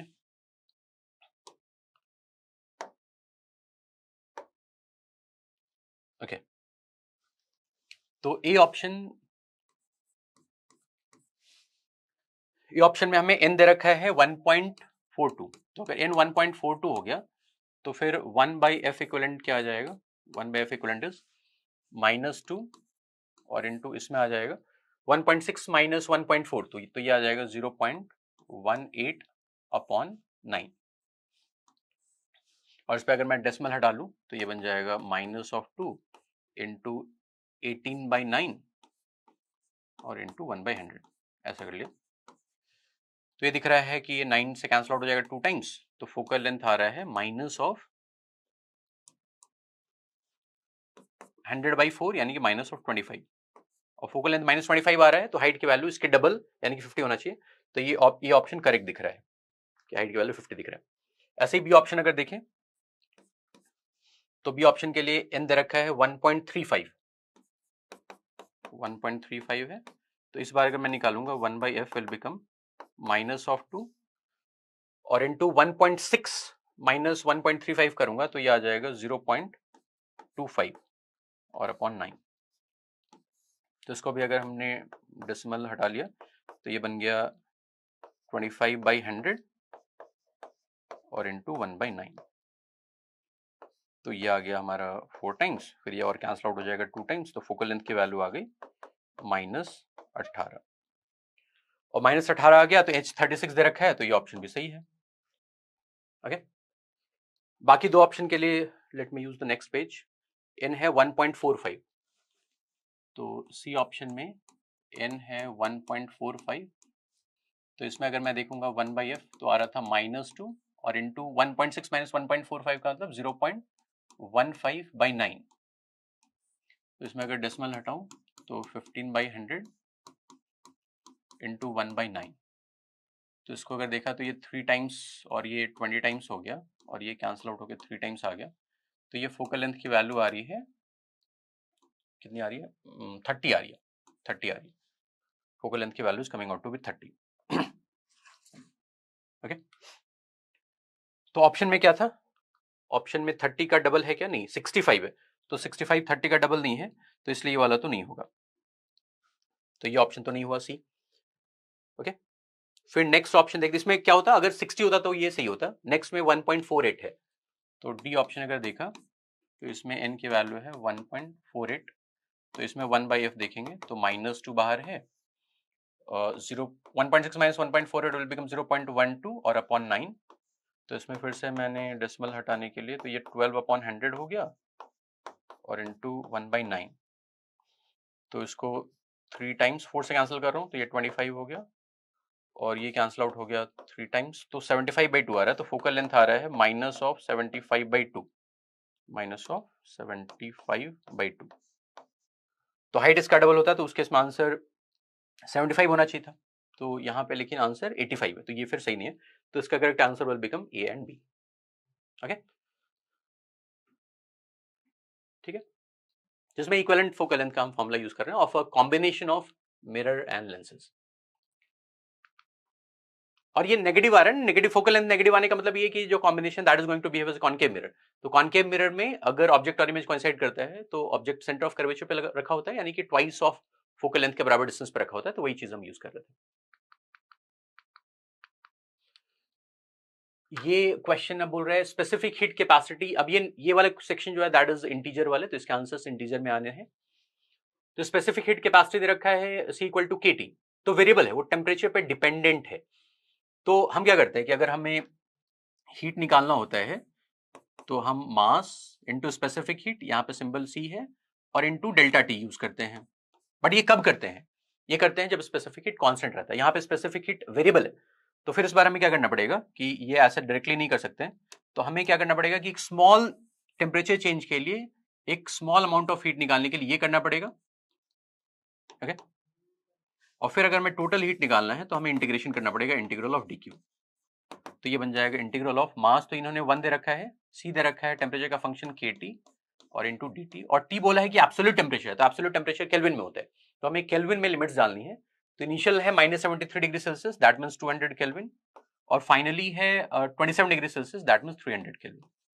तो ये आ जाएगा, तो इसमें इंटीग्रेशन ये सिंपल ही बन रहा है, इसमें k बाहर आ गया, टी डी टी का इंटीग्रेशन t² 2 हो गया, तो 2 मैं बाहर निकाल रहा हूँ तो ये आ गया t², और इसमें हमें लिमिट्स डालनी है 200 लोअर लिमिट और 300 अपर लिमिट। तो ये आ रहा है k/2, अपर लिमिट डाला तो ये आ जाएगा, स्क्वायर करना है तो 9 के बाद 4 जीरो लगाना पड़ेगा, -4 के बाद अगेन 4 जीरो लगाना पड़ेगा। तो ये देखेंगे तो 90,000 माइनस 40,000 50,000 बन जाएगा, और 2 से डिवाइड हो जाएगा तो 25,000, तो ये आ जाएगा 25,000 के। तो हमें n के बोला गया था, तो n की वैल्यू कितनी हो जाएगी? तो इस केस में n की value will be 2500, sorry 25,000 this will be the value. I hope ये विजिबल है, अदरवाइज मैं रेड से लिख देता हूँ। 1 मिनट, इसका आंसर विल बी 25,000। तो ये थोड़ा सा बड़ा फिगर आ रहा है, तो ऐसा थोड़ा बच्चों को ऐसा लग सकता है कि जनरली हमारी एक्सपेक्टेशन होती है कि इंटीजर में ऐसे एक सिंगल डिजिट या 2 डिजिट वाले इंटीजर आ जाए, बट ये तो 5 डिजिट का आ गया, बट कोई बात नहीं, डेटा ऐसा दे रखा है तो यार है। Let us move to the next question. हाँ, ये क्वेश्चन मैंने जो बोला था शुरू में कि एक दो ही क्वेश्चन थे जो कि थोड़े से नए जैसे लग रहे थे, तो उनमें से एक क्वेश्चन ये है, ये थोड़ा नया लग रहा है, तो इसको पढ़ते हैं। रोटेशन का क्वेश्चन एडवांस में जनरली थोड़ा तो वो ट्विस्ट करते ही हैं, तो ऐसे बहुत ज्यादा मुश्किल नहीं है, थोड़ा सा लॉजिकली सोचेंगे तो हो जाएगा। जैसे बोल रहा है disc of mass M and radius R is free to rotate about its vertical axis, तो ये वाला डिस्क है, ये अपने एक्सिस के रोटेट कर सकता है। एक बैटरी ऑपरेटेड मोटर है नेग्लिजिबल मास का, उसको हमने फिक्स किया है सर्कमफ्रेंस के पॉइंट पे, और एक और डिस्क हमने इस मोटर से अटैच कर दिया है, इसका मास m और रेडियस r/2 दे रखा है। दोनों डिस्क पहले रेस्ट पे थे, फिर मोटर को स्विच ऑन किया और स्मॉलर डिस्क रोटेट करने लगा एंगुलर स्पीड ओमेगा से। तो मान लो ये वाला स्मॉलर डिस्क है, तो मोटर स्टार्ट करने के बाद ये कुछ इस डायरेक्शन में ओमेगा से रोटेट करने लगा। तो बोल रहा है कि एंगुलर स्पीड इस लार्ज डिस्क की क्या हो जाएगी। तो सबसे पहले तो ये देखते हैं कि जब भी मोटर हमने ऑन किया, तो अगर मान लो मैं इस डिस्क को और ये बड़े वाले डिस्क को अपना सिस्टम मान लेता हूं, तो वो मोटर के कारण जो भी चीज हुई, जो भी फोर्स वगैरह लगा होगा, वो तो इंटरनल है सब। तो अगर हम एक्सटर्नल फोर्स से देखें तो इस सिस्टम पे एक्सटर्नल फोर्स सिर्फ, अगर मैंने इन दोनों को भी सिस्टम ले लिया है, तो एक्सटर्नल फोर्स सिर्फ इस एक्सिस से ही लग सकता है और कहीं से नहीं लग सकता है, तो उस फोर्स का टॉर्क तो एक्सिस का वर्ड जीरो होगा। तो यहां पे ये है कि इन दोनों को सिस्टम अगर हम मान लेंगे, तो ये जो हमारे पास एक्सिस है, ये जो इसको हम एक्सिस बोल रहे हैं, तो इस एक्सिस के अबाउट हमारा टॉर्क नहीं है एक्सटर्नल टॉर्क, तो फिर एंगुलर मोमेंटम कंजर्व रहेगा। तो हम इसी एक्सिस के अबाउट एंगुलर मोमेंटम कंजर्व करेंगे। तो यहां पे जैसे ये रोटेट करेगा, मान लो इसका रोटेशन हमने ऐसा लिया है, तो ओमेगा इस डायरेक्शन में, तो इसका एंगुलर मोमेंटम इस डायरेक्शन में आ जाएगा, तो इस डायरेक्शन में एंगुलर मोमेंटम आ गया। इनिशियली दोनों रेस्ट पे थे तो कोई एंगुलर मोमेंटम नहीं था, तो फिर फाइनली अगर इसका एंगुलर मोमेंटम अपने एक्सिस के अबाउट जो रोटेशन हो रहा है उसके कारण ऊपर आ रहा है, तो फिर एंगुलर मोमेंटम नीचे की तरफ आना पड़ेगा। तो इस कारण से ये जो है ये इसके अपोजिट डायरेक्शन में रोटेट करेगा। तो अगर ये लेट्स से कुछ ऐसा रोटेट कर रहा है, ऐसा रोटेट कर रहा है, तो ये इसके अपोजिट डायरेक्शन में ऐसा रोटेट करेगा। तो मैं उसके डायरेक्शन को ऐसा दिखा रहा हूं कि ये ऐसा रोटेट करेगा, let's say omega dash, so that फिर इसका अपना एंगुलर मोमेंटम नीचे की तरफ आ जाए, और एक इसके रोटेशन के कारण एक इसके पास भी एंगुलर मोमेंटम आएगा, तो वो भी देखते हैं। तो अब हमें यही करना है कि एंगुलर मोमेंटम कंजर्व करना है सिस्टम का। तो इनिशियल एंगुलर मोमेंटम तो जीरो था, initial angular momentum is zero, तो यहां से हमने यही बोला कि इनिशियली तो हमने एंगुलर मोमेंटम को जीरो लिख दिया। अब फाइनल एंगुलर मोमेंटम लिख रहे हैं, तो फाइनल एंगुलर मोमेंटम इस डिस्क का पहले लिख लेते हैं। ये डिस्क तो आसान है, ये डिस्क तो अपने एक्सिस के आउट बस रोटेट कर रहा है, और अच्छा मैं ऐसे इसमें ये कर रहा हूं कि मैं अपवर्ड डायरेक्शन को पॉजिटिव मान रहा हूं, अपवर्ड डायरेक्शन को पॉजिटिव मान रहा हूं, तो ये ऐसा रोटेट कर रहा है, तो ऐसा रोटेट कर रहा है, तो इसका एंगुलर मोमेंटम नीचे की तरफ होगा, तो इसको मैं नेगेटिव लिख रहा हूं। तो ये आ जाएगा माइनस ऑफ, इसका मास है m, रेडियस है r, तो माइनस ऑफ mr²/2, ये इसका मोमेंट ऑफ इनर्शिया हो गया, और इनटू ओमेगा डैश, ये इस डिस्क का एंगुलर मोमेंटम हो गया। ओके, और प्लस अब हमें इसका एंगुलर मोमेंटम लिखना है, तो इसका एंगुलर मोमेंटम हमें इस एक्सिस के अबाउट लिखना है, अपने एक्सिस के अबाउट नहीं लिखना है, इसका एंगुलर मोमेंटम इस एक्सिस के अबाउट लिखना है। तो कोई भी बॉडी का अगर एंगुलर मोमेंटम हम किसी एक्सटर्नल पॉइंट के अबाउट लिखते हैं, तो उसमें दो टर्म्स आते हैं, एक आता है angular momentum about the centre of mass, और एक आता है angular momentum of the centre of mass about that point. तो angular momentum about the centre of mass तो क्या हो जाएगा, ये अपने एक्सिस के अबाउट रोटेट कर रहा हूं ओमेगा से, तो ये आ जाएगा, और इसका डायरेक्शन तो ऊपर की तरफ ही होगा बिकॉज इसका रोटेशन इस सेंस में है, तो इसका टर्म ये वाला पॉजिटिव बनेगा। तो इसका मास m है, रेडियस r/2 है, तो mr²/2 ये आ गया इसके एक्सिस के अबाउट। तो mr²/2 लगा रहा हूं, रेडियस r/2 डाल दिया, इनटू ओमेगा। और दूसरा एक टर्म और आएगा, एक टर्म आएगा इसके सेंटर का एंगुलर मोमेंटम। तो इसके सेंटर का अगर मोशन देखो तो सेंटर यहां पे है, और सेंटर जो है वो इस डिस्क के पेरीफेरी पे लाई कर रहा है, तो इसका जो सेंटर है वो सर्कुलर मोशन कर रहा होगा, और वो इस डिस्क के रोटेशन के अकॉर्डिंग सर्कुलर मोशन कर रहा होगा। तो वो ऐसा, अगर मैं ऐसा अपने हाथों से मूवमेंट दिखा रहा हूं, तो ये कुछ ऐसा मूव कर रहा होगा सर्कुलर पाथ में। तो सर्कुलर पाथ में मूव कर रहा है अगर सेंटर, तो सेंटर का एंगुलर मोमेंटम हो जाएगा mvr, और उसका डायरेक्शन नीचे की तरफ होगा, तो इसलिए उसको ही माइनस लिखना पड़ेगा। तो आ जाएगा माइनस ऑफ m वेलोसिटी। तो वेलोसिटी क्या होगा, तो इसका इस डिस्क के सर्कमफेरेंस का पॉइंट की वेलोसिटी इसका ओमेगा इंटू आर हो जाएगा, तो ये आ जाएगा ओमेगा डैश इंटू आर, ये हो गया velocity, velocity of centre of mass. तो एम वी एक आर और आएगा, तो एम वी आर ये बन गया। तो ये जो पूरा टर्म है, ये टर्म है इस डिस्क का angular momentum about this axis. तो उसके लिए दो टर्म्स, एक डिस्क का अपने एक्सिस का अबाउट एंगुलर मोमेंटम, और एक उसके सेंटर ऑफ मास का angular momentum about this axis. तो इसमें अगर हम देखें तो एक तरफ मान लो मैं ओमेगा डैश वाला टर्म इधर ले आ रहा हूं, तो ओमेगा डैश वाला टर्म इधर ले आया, एक टर्म आ रहा है mr²/2 ये वाला टर्म, और ये वाला टर्म भी इधर आके पॉजिटिव हो जाएगा, तो प्लस एम आर स्क्वायर, और इधर बन रहा है हमारे पास M R square by 2, sorry M R square by 2 नहीं, एक मिनट, ये क्या है, ये एम आर स्क्वायर बाई 8 हो गया है, M R square by 8 into omega. तो ये M R square by 2 plus M R square 3/2 M R square हो जाएगा। तो ओमेगा डैश की वैल्यू आ रही है, एम आर स्क्वायर तो कैंसिल आउट हो जाएगा, इधर है हमारे पास 1/8 और उधर से क्या आ रहा है 3/2, उधर से आ रहा है 3/2 और इंटू ओमेगा नॉट, ओमेगा यार, तो इससे फिर 1/8 और 2 कैंसिल होकर 4 बच जाएगा, तो ये आ जाएगा omega by 12, omega dash is equals to omega by 12। तो अगेन इसका हमें न्यूमेरिकल आंसर तो ओमेगा बाई एन के फॉर्म में था, तो एन की value is coming out to be, N की वैल्यू हमें 12 मिल रही, तो इसका आंसर 12 हो जाएगा। तो ये थोड़ा वैसे बहुत मुश्किल नहीं था, बट हाँ थोड़ा सा फ्रेशनेस है इस क्वेश्चन में, स्टैंडर्ड क्वेश्चन से थोड़ा अलग है। ओके, नेक्स्ट क्वेश्चन ये, तो ये काफी सिंपल क्वेश्चन है, इसमें इन्होंने पोलराइजेशन जैसे नया सिलेबस में ऐड हुआ है,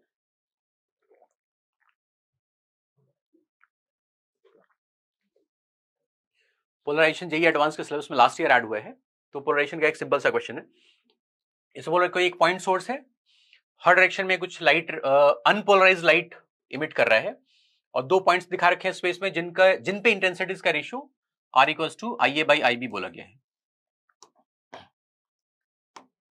तो आर की वैल्यू है आई ए बाई आई बी, तो जो भी उस पॉइंट पे इंटेंसिटीज होगी उसका रेशियो ही दे रखा है। अब बोल रहा है कि हमने, और इसका रेशियो की वैल्यू दे रखा है 2, अब बोल रहा है कि हमने एक सेट ऑफ 2 पोलराइड्स लगा दिया हैविंग 45 degree angle between them, angle between their pass axis is placed just before point B. तो मान लो पॉइंट बी यहां पे था और मान लो सोर्स यहां पे है, तो सोर्स से लाइट यहां तक पहुंच रहा था, तो इसके आगे हमने 2 पोलराइड लगा दिए, एक पोलराइड लगा दिया और एक और पोलराइड लगा दिया। एक पोलराइड का पास एक्सिस लेट से ये है, तो यहां पे इंटेंसिटी अगर हमने बी पॉइंट से जस्ट पहले जो इंटेंसिटी पहले पहुंच रही थी, अभी भी बी पॉइंट से पहले इंटेंसिटी वही पहुंचेगी, तो यहां पे इंटेंसिटी ये आई बी पहुंच रहा होगा, लेकिन ये अनपोलराइज्ड लाइट की इंटेंसिटी होगी, और जैसे ही फर्स्ट पोलराइड को क्रॉस करेगा तो पोलराइज हो जाएगा, और इस लोकेशन पे जाके इंटेंसिटी पोलराइज्ड अगर हो रहा है तो जो इंसिडेंट इंटेंसिटी थी उसकी आधी हो जाएगी। ओके, और फिर जो अगला पोलराइड है उसका पास एक्सिस बोल रहा है कि इन दोनों के पास एक्सिस के बीच में 45 डिग्री एंगल था, तो अब ये जो फर्स्ट पोलराइड से पास होने के बाद जो लाइट निकला होगा वो फर्स्ट पोलराइड के पास एक्सिस के अलॉन्ग पोलराइज्ड होगा, और अगला जो पोलराइड है उसका पास एक्सिस 45 डिग्री पे मिलेगा। तो फिर अब मेलस लॉ लगाना पड़ेगा, और इस पॉइंट पे जाके जो बी पे इंटेंसिटी पहुंचेगा वो पहुंचेगा आई बी बाई 2 इंसिडेंट इंटेंसिटी हो गया, और इंटू कॉस स्क्वायर 45 डिग्री, ये हो जाएगा। यानी कि पोलराइड लगाने के बाद आई ए तो वही रहेगा, आई बी डैश, इसको मैं आई बी डैश लिख रहा हूं, नई इंटेंसिटी बी पे जो पहुंच रही होगी after crossing through the polaroid, तो ये हो जाएगा initial intensity was I B, तो अब वो आई बी के टर्म्स में हो जाएगा आई बी बाई 2 और इंटू कॉस स्क्वायर 45 डिग्री का मतलब 1/2, यानी आई बी बाई 4 पहुंच रहा होगा। तो अब जो नया रेशियो हो जाएगा आर डैश, वही हमें बताना है, new value of R. R यही दोनों रेशियो इंटेंसिटीज का रेशियो है, तो ए का इंटेंसिटी तो कुछ चेंज नहीं हुआ, ए के बारे में तो हमसे कुछ बोला नहीं गया, तो ए पॉइंट पे वही लाइट पहुंच रहा होगा, वही इंटेंसिटी होगी। बी पे जो लाइट पहुंचा वो पोलराइड से पास होने के बाद पहुंचा है, तो इंटेंसिटी आई बी बाई 4 हो गई है, तो ये आई बी बाई 4 में डाल देता हूं, तो ये आ जाएगा 4 times I A by I B which was R, और आर की वैल्यू 2 दे रखा था, तो इट विल बिकम 8। तो इसका आंसर फिर 8 हो जाएगा इस क्वेश्चन का आंसर, तो दिस आंसर विल बी 8। तो ये तो काफी सिंपल क्वेश्चन था। नेक्स्ट ये देखते हैं, ये डॉपलर इफेक्ट का क्वेश्चन है। तो डॉपलर इफेक्ट जेईई मेन से तो रिलेट कर दिया गया है, बट एडवांस में है, और एडवांस में फिर डॉपलर इफेक्ट का ये काफी सिंपल क्वेश्चन आया है। तो हमें सोर्स दे रखा है, एक सोर्स है और एक ऑब्जर्वर है, बहुत स्टैंडर्ड क्वेश्चन है ये, जेईई मेन लेवल जैसा क्वेश्चन है। तो बोल रहा है कि सोर्स और ऑब्जर्वर जब पहले केस में एक दूसरे की तरफ आ रहे हैं, तो फिर ऑब्जर्वर ने फ्रीक्वेंसी सुना है 288, सोर्स की फ्रीक्वेंसी ओरिजिनल फ्रीक्वेंसी 240 थी, ऑब्जर्वर 288 सुना। तो इस केस के लिए अगर मैं फर्स्ट केस के लिए, केस 1 के लिए अगर बनाऊं सिचुएशन, केस 1 के लिए इक्वेशन बना रहा हूं, केस 1, तो केस 1 में बन जाएगा जो सुना है फ्रीक्वेंसी दैट इज 288, तो 288 is equals to original frequency 240 है, और यहाँ पे फॉर्मूला क्या लगेगा, तो सोर्स और ऑब्जर्वर दोनों एक दूसरे की तरफ आ रहे हैं, तो ऊपर में आ जाएगा, अगर मैं स्पीड ऑफ साउंड जो है उसको c लेता हूं, तो c प्लस v, ऑब्जर्वर पास आ रहे हैं तो फ्रीक्वेंसी बढ़ाएगा, अपॉन नीचे में सोर्स भी पास जा रहा है तो फ्रीक्वेंसी बढ़ाएगा तो नीचे माइनस आ जाएगा और इनटू 240। केस 1 की इक्वेशन ये बन जाएगा। केस 2, तो केस 2 में बोल रहा है कि सोर्स एंड ऑब्जर्वर दोनों एक दूसरे के अवे जाने लगे with the same speed v, और ये जो स्पीड है ये विद रिस्पेक्ट टू ग्राउंड है। तो फिर अब जो फ्रीक्वेंसी हो जाएगी उसको n बोला है, तो मैं n लिख देता हूं। तो ऑब्जर्वर क्या फ्रीक्वेंसी मेजर कर रहा है वो n है। तो अब इस बार क्या हो जाएगा, सोर्स ऑब्जर्वर दोनों एक दूसरे की तरफ एक दूसरे से दूर जा रहे हैं, तो ऊपर में ऑब्जर्वर वाली वेलोसिटी आती है, दूर जा रहा है तो माइनस हो जाएगा कम करने के लिए, तो c माइनस v अपॉन नीचे में सोर्स भी दूर जा रहा है तो उसको भी कम करने के लिए नीचे डिनोमिनेटर में प्लस हो जाएगा और इंटू 240 ऐसा है। अच्छा, ना ही हमें c दिया था ना ही हमें v की वैल्यू दी थी, बट सिचुएशन ऐसा था कि अब अगर मैं मान लो इन दोनों को मल्टीप्लाई कर दूं, इन दोनों को अगर इक्वेशन को देखूं तो दोनों को अगर मल्टीप्लाई कर दिया तो फिर इधर है फर्स्ट वाले में c plus V upon C minus V है, अगले वाले इक्वेशन में उसका रेसिप्रोकल है, तो मल्टीप्लाई करूंगा तो कैंसिल आउट हो जाएगा। तो यहां से आ जाएगा 288 बाई n, सॉरी n नहीं, मल्टीप्लाई कर रहे हैं तो 288 इंटू n इक्वल्स 240 इंटू 240। तो 24 से अब कैंसिल होता हुआ दिख रहा है, 24 से अगर देखें तो ये 10 टाइम्स कैंसिल आउट हो जाएगा, और 24 से ये कितने 1 2 12 टाइम्स कैंसिल आउट हो जाएगा, और ये 12 से ये फिर 240 कैंसिल आउट हो जाएगा 20 टाइम्स, तो n की value is coming out to be 200। तो इसका जो करेक्ट आंसर हो जाएगा दैट विल बी 200, इसका answer will be 200।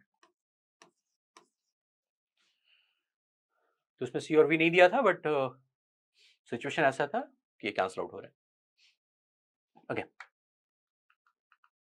Next question ये देखते हैं। 2 large identical water tanks 1 and 2, तो ये क्वेश्चन भी थोड़ा सा ठीक है, टैंक के एम्प्टी होने के ऊपर क्वेश्चन है। तो बोल रहा है कि वाटर हमने फिल किया है h हाइट तक टैंक में, लेकिन दोनों टैंक बिल्डिंग के ऊपर रखे गए हैं, और दोनों टैंक में हमने एक स्मॉल आइडेंटिकल होल किया है क्लोज टू देयर बॉटम। एक पाइप हमने सेम इंटरनल रेडियस का कनेक्ट किया है टैंक 2 से और उसको ग्राउंड पे ले आया। तो टैंक 1 में सिंपली एक होल है, तो पहले टैंक 1 का सिचुएशन देख रहा था। टैंक 1 का अगर मैंने डायग्राम बनाया तो लेट्स से ये टैंक 1 ऐसा है, लेट्स से यहां पे हमने साइड्स पे क्लोज टू द बॉटम यहाँ पे, और टैंक 1 में कोई पाइप नहीं लगाया, तो टैंक 1 अपना जो होल है उसी से पानी उससे निकल रहा है, और इसमें फिर लेट्स से हमने किसी भी मोमेंट पे जनरल अगर हाइट ले लिया y, तो इससे जो बाहर निकलता है वो वेलोसिटी हो जाती है अंडर रूट ऑफ 2gh, तो ये वेलोसिटी हो जाएगा अंडर रूट ऑफ, ये वेलोसिटी ऑफ फ्लक्स हो गया कि अगर होल के ऊपर अभी लिक्विड लेवल का हाइट h है तो फिर वेलोसिटी हो जाएगी जिस वेलोसिटी से वो निकलेगा that is under root of 2gy, और ये तब होता है जब होल बहुत छोटा है। तो यहाँ पे बहुत छोटा होल तो दे ही रखा है, small radius, identical hole of small radius, तो हम वही ले रहे हैं। अब इसमें एम्प्टी होने वाला टाइम है कि ये कितना टाइम पे एम्प्टी होगा, और इसमें हमने भरा कितना था, वाटर का इनिशियल जो हाइट था that was h in the tank, initially water जो भरा हुआ था वो h हाइट तक भरा हुआ था, तो h हाइट एम्प्टी होने में कितना टाइम लगेगा। कैपिटल H तो हमारे पास बिल्डिंग की हाइट है, और ये बिल्डिंग की हाइट अगले टैंक के लिए यूज होगा, बट फर्स्ट टैंक तो नॉर्मली जो कैपिटल H भरा हुआ था वो एम्प्टी होने में कितना टाइम लगेगा। तो ये स्टैंडर्ड क्वेश्चन अगेन हम क्लास में करते हैं वही वाला है। तो इसमें ये बन जाता है कि अगर मैंने एरिया ऑफ क्रॉस सेक्शन को अगर यहां वाले ए मान लिया और एरिया ऑफ होल को अगर स्मॉल ए मान लिया, तो फिर इसमें इक्वेशन ऑफ कॉन्टिन्यूटी अगर लगाएंगे तो ये आ जाएगा ए इंटू इस लेयर के नीचे आने की वेलोसिटी। तो इस लेयर की जो नीचे आने की वेलोसिटी होती है वो y के घटने का रेट है, तो उसको हम इस फॉर्म में लिखते हैं minus of dy by dt। ये मैं इक्वेशन ऑफ कॉन्टिन्यूटी लगा रहा हूं, इक्वल्स यहां से जो a1 v1 a2 v2 लगा रहा हूं, तो यहां पे a1 v1 कर दिया, a2 v2 ये बन जाएगा स्मॉल a वहां का एरिया लिया है और into under root of 2gy। तो ये याद आ रहा होगा, ये क्वेश्चन कर रखा होगा तुमने पहले।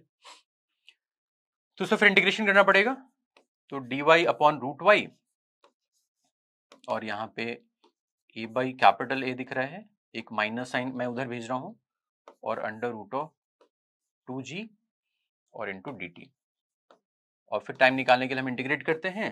तो t इक्वल टू 0 पे y इनिशियल लेवल जो था वो h स्मॉल h था, और t1 टाइम ऑफ एम्प्टिंग बोल रहे हैं, तो टाइम ऑफ एम्प्टिंग का मतलब ये लेवल 0 हो गया होगा। तो यहां से इंटीग्रेशन में ये माइनस, अगर मैं माइनस हटा दूं, लेट्स से यहां वाला माइनस अगर हटा दूं तो लिमिट्स इसकी यहाँ पे माइनस है तो माइनस को इधर भेज दूं और इसके लिमिट्स एक्सचेंज कर दूं तो ये आ जाएगा 2√h, लोअर लिमिट तो 0 तो वो गायब हो जाएगा, तो मैं डायरेक्टली लिख रहा हूँ लिमिट्स डालो 2√h बन जाएगा equals a by capital A और into under root of 2g और इंटू t1। ओके, तो मैं इसी फॉर्म में भी लिख के छोड़ दूं बिकॉज हमें रेशियो चाहिए, तो मैं अभी इसी फॉर्म में छोड़ देता हूँ कि t1 की वैल्यू ऐसे रिलेटेड होगी। अब दूसरा जो केस है दैट इज इंटरेस्टिंग, उसमें बोल रहा है कि देखो क्या बोल रहा है कि a pipe of same internal radius as that of hole is connected to tank 2 and the pipe ends at the ground level, और टैंक जो था वो ग्राउंड लेवल से hi2 पर है और फिर वाटर एम्प्टी होने में टाइम जो लग रहा है सेकंड केस में दैट इज T2। तो इसका डायग्राम मैं बनाता हूं। तो इसमें कुछ टैंक अगर हमने बनाया तो टैंक लेट से ऐसा है,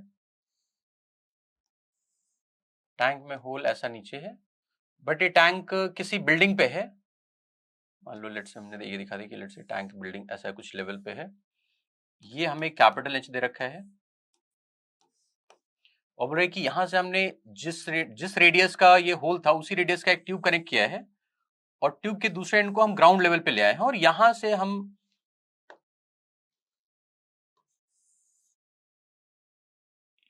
यहां पे मान लो यहां से अब निकल रहा है ये। ओके, और ये हमारा बिल्डिंग था और लिक्विड इसमें फिल्ड है। तो मान लो मैंने किसी जनरल टाइम पे ले लिया कि जनरल टाइम पे अगर ये लेवल y हो चुका है, या मैं ऐसा करता हूं ये लेवल y लेने के बजाय मैं डायरेक्टली इस लेवल जो लिक्विड का अभी जनरल टाइम पे जो हाइट है उसका डायरेक्टली जहां पे वो निकल रहा है, अगर इसी लेवल को मैं y ले लेता हूं तो वेलोसिटी ऑफ फ्लक्स में हमें क्या देखना है, हमें देखना होता है कि जहां से लिक्विड निकल रहा है उसका लेवल वर्टिकली कितना नीचे है from the free surface of the liquid. तो यहाँ पे free surface of the liquid ये है, तो मैंने इसी हाइट को डायरेक्टली y ले लिया, तो इस y के टर्म्स में यहाँ पे वेलोसिटी हो जाएगा under root of 2gy, velocity of reflex ये हो जाएगा अंडर रूट ऑफ 2gy। और फिर से वही लगा देता हूं कि यहाँ पे अगर मान लो इस एरिया ऑफ क्रॉस सेक्शन को a ले लिया तो इसका जो वेलोसिटी नीचे आने का होगा वो इसी y के घटने का रेट हो जाएगा। तो फिर मैं इक्वेशन क्वांटिटी लगा रहा हूं capital A into minus of dy by dt is equals to small a into under root of 2gy। ये आ गया, a1 v1 a2 v2 लगा दिया। अब इसमें बस लिमिट्स में चेंज आ जाएगा, तो अभी इंटीग्रेशन तो वही बनेगा dy बाई रूट y, मैंने y वैसा सेलेक्ट किया है तो इंटीग्रेशन वही बन रहा है, dy by root y is minus of a by capital A into under root of 2g और इंटू dt। अब इंटीग्रेशन की लिमिट्स क्या होंगी, तो अगर मैंने y यहां से ले रखा है, यहां से इस हाइट को अगर मैंने y ले रखा है तो इनिशियल हाइट क्या होगा, इनिशियली टैंक भरा हुआ था h, तो y की value will be capital H plus that small h। तो यहाँ पे लिमिट्स लोअर लिमिट ही हो जाएगी t इक्वल टू 0 पे, ये हो जाएगा capital H plus small h, और एम्प्टी हो रहा है तो एम्प्टी होने का मतलब है टैंक यहां से यहां खाली हो गया, तो ये फाइनल लेवल है that should become capital H, capital H। तो फाइनल लेवल कैपिटल y की final value is capital H, तो ये लिमिट्स हो जाएगी। और फिर अगेन मैं माइनस को अगर इधर ले जा रहा हूं तो ये लिमिट्स ऊपर नीचे इंटरचेंज हो जाएंगी और ये आ जाएगा 2 under root of capital H plus small h minus 2 under root of capital H is equals to a by capital A into under root of 2g और इंटू इस टाइम को हमने t2 बोला था, सेकंड वाले एम्प्टीइंग केस को time t2 बोला है। तो एम्प्टी होने का मतलब स्टार्टिंग मोमेंट क्या था, जब y ये ग्राउंड लेवल से ये लेवल, तो ये लेवल लिक्विड का सरफेस कंटेनर h हाइट पे है, फिर कंटेनर के अंदर और फर्दर स्मॉल h हाइट है, तो total height capital H plus h हो गई, और जब ये टैंक खाली हो गया होगा यानी y की वैल्यू इस लेवल तक पहुंच गई होगी, यानी कि दैट इज कैपिटल H। तो ये लिमिट्स हो गई। ओके, अब इसमें हमें आई थिंक h और h में एक रिलेशन भी दे रखा है, तो वो मैं देख लेता हूं। यहाँ पे h बोला है कि 16/9 स्मॉल h है, मैं इधर डाल देता हूं कि कैपिटल H बोल रहा है कि that is 16/9 times small h, ये कैपिटल H की वैल्यू। तो मैं इसमें अगर डालूं तो 2 under root of h plus h, तो h प्लस h 25/9 आ जाएगा, 25/9 टाइम्स स्मॉल h माइनस 2, ये हो जाएगा under root of 16/9 times small h is equals to a by capital A into under root of 2g into t2।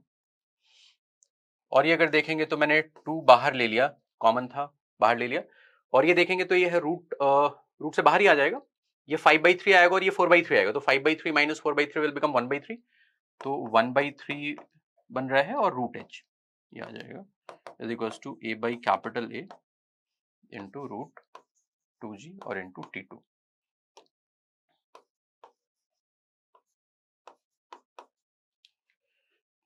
तो अब मैंने इसी फॉर्म में छोड़ा था इसको, तो अब मैं अगर रेशियो ले लूंगा तो यहाँ पे 2 रूट एच है, यहाँ पे भी 2 रूट एच है, लेकिन नीचे 3 है। तो यहाँ पे रेशियो अगर लूंगा, मान लो इस इक्वेशन को मैं 1 बोल रहा हूँ और इस वाली इक्वेशन को मैं 2 बोल देता हूँ, तो अगर मैं 1 डिवाइडेड बाई 2 करूंगा तो देखो LHS में क्या होगा, यहाँ पे 2 रूट एच है, यहाँ पे भी 2 रूट एच है, लेकिन नीचे 3 है, तो एक 3 ऊपर आ जाएगा, 2 रूट एच कैंसिल आउट हो जाएगा। राइट हैंड साइड में तो सब कुछ सेम है, वहां T1 है और यहाँ T2 है, तो ये आ जाएगा T1 बाई T2। तो इस क्वेश्चन में हमें T1 बाई T2 की ही वैल्यू पूछी गई थी, T1 बाई T2 की ही वैल्यू पूछी गई थी, तो T1 बाई T2 हमारा आ रहा है 3, तो इसका आंसर विल बी 3। तो ये टाइम एम्प्टिंग ये वाला केस तो जनरली हम क्लास में भी करते हैं और क्वेश्चंस होते भी हैं, तो इसमें थोड़ा सा मॉडिफिकेशन किया था। सेकंड केस में इन्होंने ऐसा पाइप लगा दिया था। तो इसमें बस ये ध्यान रखना है कि जो भी रूट 2g वाला फॉर्मूला होता है वेलोसिटी ऑफ रिफ्लेक्स, उसमें h होता है जहां पे हमने ओपनिंग किया है वहां से लेके लिक्विड का जो फ्री सरफेस है which is expose to atmosphere, because Bernoulli लगा के हम वो डेराइव करते हैं, और बर्नॉइल लगाने के लिए हम क्या करते हैं कि जहां पे ओपनिंग है, जहां से लिक्विड बाहर निकल रहा है, वहां पे एक्सपोज टू एटमोस्फेरिक प्रेशर होता है, और जहां पे लिक्विड का सर्फेस होता है that is also expose to atmospheric pressure. तो उन दोनों पॉइंट्स पे बर्नॉइल लगा के हम डेराइव करते हैं। तो इसीलिए हमने यहाँ पे इस लेवल से इस लेवल तक के हाइट डिफरेंस को y मान के आगे बढ़े। ओके, नेक्स्ट ये क्वेश्चन, ये भी थोड़ा अच्छा क्वेश्चन है, इसमें भी मतलब थोड़ा सोचना पड़ेगा क्या है। तो इससे बोल रहा है thin uniform rod of length L and certain mass is kept on a frictionless horizontal table with a massless string of length capital L fixed to one end। Top view दिखा रखा है, दूसरे एंड को हमने pivot कर दिया यहाँ पे in if a horizontal impulse, ये सब कुछ हॉरिजॉन्टल सेटअप है, ये सब कुछ हॉरिजॉन्टल सेटअप है, टॉप व्यू हम देख रहे हैं। तो बोल रहा है कि यहाँ पे एक इंपल्स हमने लगाया है और उसके सेंटर से हमने x डिस्टेंस रखा है और x की वैल्यू L/n के फॉर्म में बतानी है। तो बोल रहा है कि ऐसा हमने इंपल्स लगाया कि रॉड और स्ट्रिंग एक साथ मूव करने लगे around the point O with the rod remaining aligned with the string. इसका मतलब समझ में आ रहा है कि अभी लेट से अगर ये ऐसा है तो अलाइंड का मतलब है कि थोड़ी देर के बाद अगर मैं बनाऊंगा तो ऐसा दिखेगा, थोड़ी देर के बाद बनाऊंगा तो ऐसा दिखेगा, ऐसा हो रहा होगा कि रॉड ऐसा है तो ऐसा दिख रहा होगा कि हमेशा अलाइंड है, ऐसा दिख रहा होगा। तो ऐसा दिखने के लिए हमने इंपल्स कहां पे लगाया हो ये बताना है। तो इसमें अगर मैं इस रॉड की बात करूं, तो रॉड का अगर मैं फ्री बॉडी डायग्राम अलग से बना लेता हूं, तो लेट से रॉड यहां पे है और रॉड पे हमने इसका सेंटर यहां पे था, हमने सेंटर से कुछ x डिस्टेंस दूर इंपल्स लगाया है, यहां पे इंपल्स लगाया है और इंपल्स की वैल्यू p है, ये डिस्टेंस x है। हॉरिजॉन्टल सेटअप है, एक टेंशन इधर लग रहा होगा, बट अभी मैं एक टेंशन कुछ इधर लग सकता है, बट अभी मैं इस डायरेक्शन में अगर मैं देखूं कि इस इंपल्स लगाने से क्या आएगा, तो इस इंपल्स लगाने से इसको एक तो सेंटर को एक वेलोसिटी मिल जाएगी कि इंपल्स लगाने से रिजिड बॉडीज पे हम दो इक्वेशन बनाते हैं, एक बनाते हैं इंपल्स मोमेंटम रिलेशन और एक बनाते हैं एंगुलर इंपल्स और एंगुलर मोमेंटम रिलेशन। तो पहले मैं इंपल्स मोमेंटम रिलेशन लगा रहा हूं कि अगर मैंने इंपल्स लगाया है तो सेंटर को एक वेलोसिटी मिल जाएगी, उसको मैं v बोल रहा हूं। इस डायरेक्शन में इंपल्स सिर्फ इसका लगा होगा, टेंशन अगर कुछ आया भी होगा तो टेंशन तो इस डायरेक्शन में आया होगा। ओके, तो इंपल्स मोमेंटम रिलेशन बन जाएगा p is equals to m into v, जो भी इस रॉड का मास होगा। एक और एंगुलर मोमेंटम और एंगुलर इंपल्स में रिलेशन लिखूंगा, तो एंगुलर मोमेंटम में भी देखूंगा अगर तो टेंशन अगर इधर लग रहा है तो उसका टेंशन का भी लाइन ऑफ एक्शन सेंटर से पास हो रहा है, तो हम सेंटर के अबाउट निकाल रहे हैं कि सेंटर के अबाउट एंगुलर इंपल्स जो होगा वो change in angular momentum out the centre होगा। तो सेंटर के अबाउट एंगुलर इंपल्स भी सिर्फ इसी p का आ रहा होगा, तो ये बन जाएगा p इंटू एक्स, ये हो गया angular impulse about the center is equals to change in angular momentum about the center. तो चेंज इन एंगुलर मोमेंटम कैसे हुआ होगा, तो इस रॉड को अपने एक्सिस के अबाउट एक एंगुलर वेलोसिटी ओमेगा मिल गई होगी, ठीक है। तो फिर इसके लिए हम चेंज इन एंगुलर मोमेंटम लिखें तो इनिशियल एंगुलर मोमेंटम 0 है, फाइनल एंगुलर मोमेंटम लिखने के लिए सेंटर के अबाउट मोमेंट ऑफ इनर्शिया, तो वो ml²/12 और इनटू ओमेगा जो मिला है वो आ जाएगा।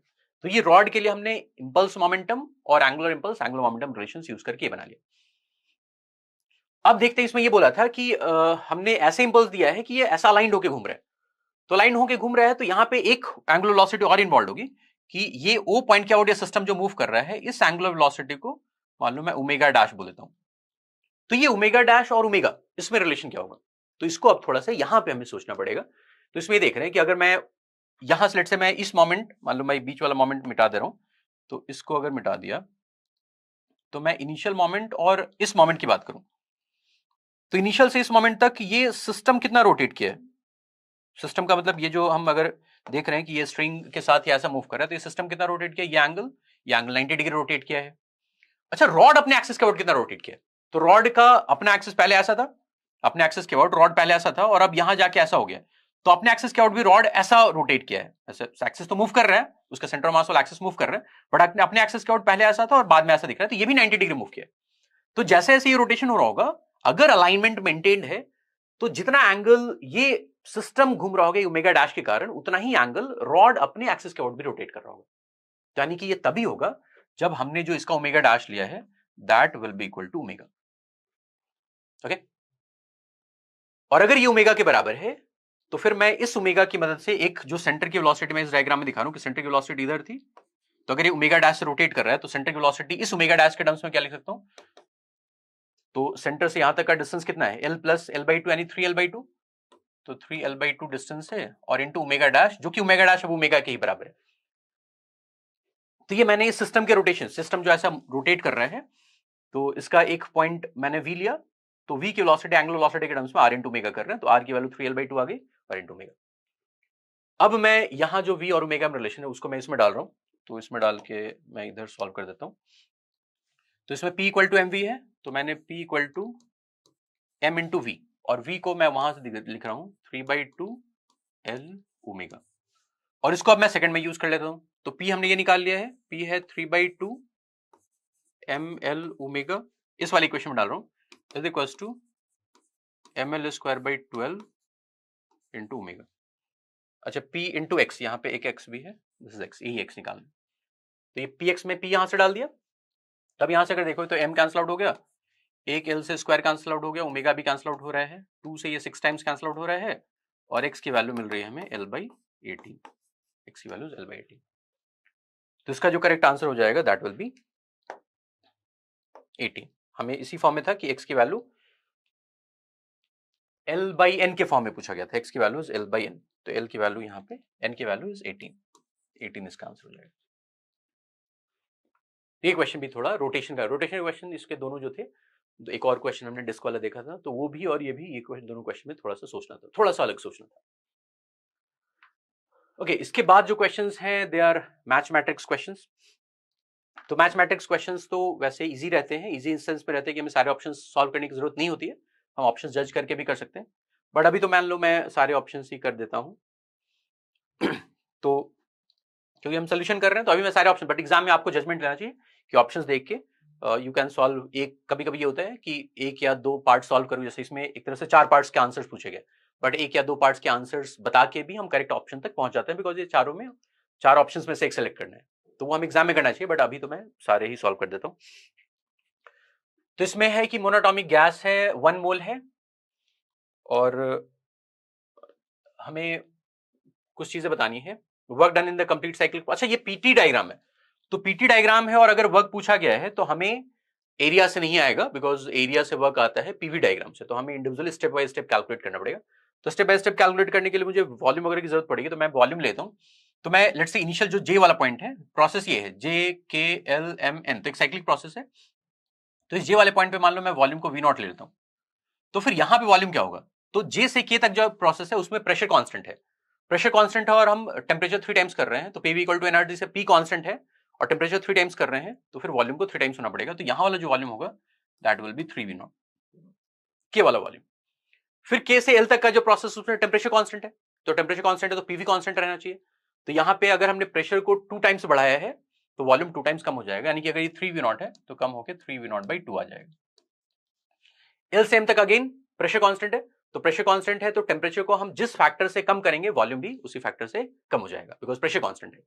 तो यहां पे टेम्परेचर को हमने 3T0 से T0 किया है एल से एम तक, यानी कि 1/3 कर दिया है, तो वॉल्यूम भी 1/3 हो जाएगा, तो इस स्टेप पे वॉल्यूम की वैल्यू हो जाएगी V0/2 एम वाले पॉइंट पे। तो ऐसे हमने वॉल्यूम लिख लिया, क्यों वॉल्यूम लिख रहे हैं, बिकॉज वर्क वगैरह में वो काम आएगा। तो इसमें पहले वर्क वाला ही कर लेते हैं, वर्क वाला ही बड़ा है, उसके बाद वाले ऑप्शंस तो सारे एक एक चीज पूछेगी, तो वो तो आसान है, एक ही स्टेप में पूछा गया है। तो पहले मैं वर्क वाला ही कर देता हूं, वर्क वाला थोड़ा सा, उसमें चारों स्टेप्स का हमें अलग निकालना पड़ेगा। तो इसमें मैं मान लो जो वर्क जेके वाला स्टेप है, वर्क डन जेके, तो जे के वाले स्टेप में वर्क निकालने के लिए हमें प्रोसेस देखना पड़ेगा। तो ये कांस्टेंट प्रेशर वाला प्रोसेस है, तो प्रेशर कांस्टेंट होता है तो पी डेल्टा वी से वर्क निकलता है, तो हो जाएगा प्रेशर है पी नॉट और डेल्टा वी, तो वी नॉट से 3 वी नॉट जा रहा है तो delta v is 2 v naught. तो ये इस स्टेप का वर्क ही हो जाएगा।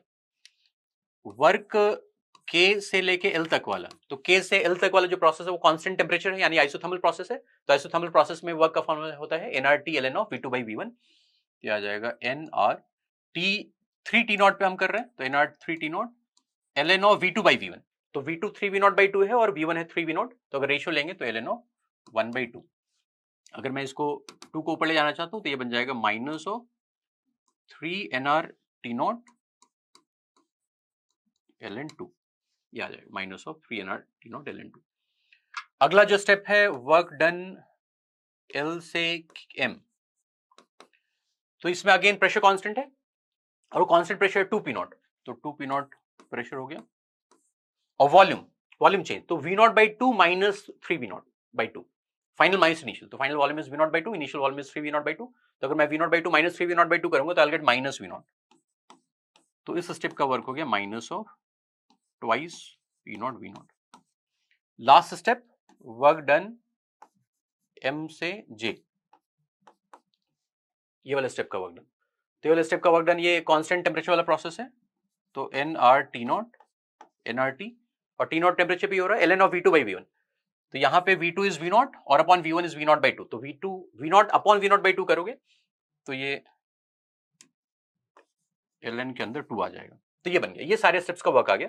तो total work done in the complete cyclic process पूछा गया है, तो इसमें सबका ऐड करेंगे तो इसमें ये वाला टर्म और ये वाला टर्म तो कैंसिल आउट होता दिख रहा है, ये टर्म नेगेटिव और ये टर्म पॉजिटिव है, तो यहाँ टोटल वर्क डन आ जाएगा माइनस 3 nRT नॉट ln 2 और एक है nRT नॉट ln 2, तो ये आ जाएगा minus of 2 nRT not ln 2, ये।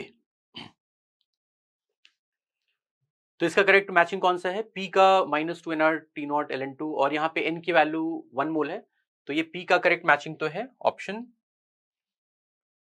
4, मैं इधर लिख देता हूं, P का करेक्ट मैचिंग ऑप्शन 4 में दिख रहा है, ऑप्शन 4।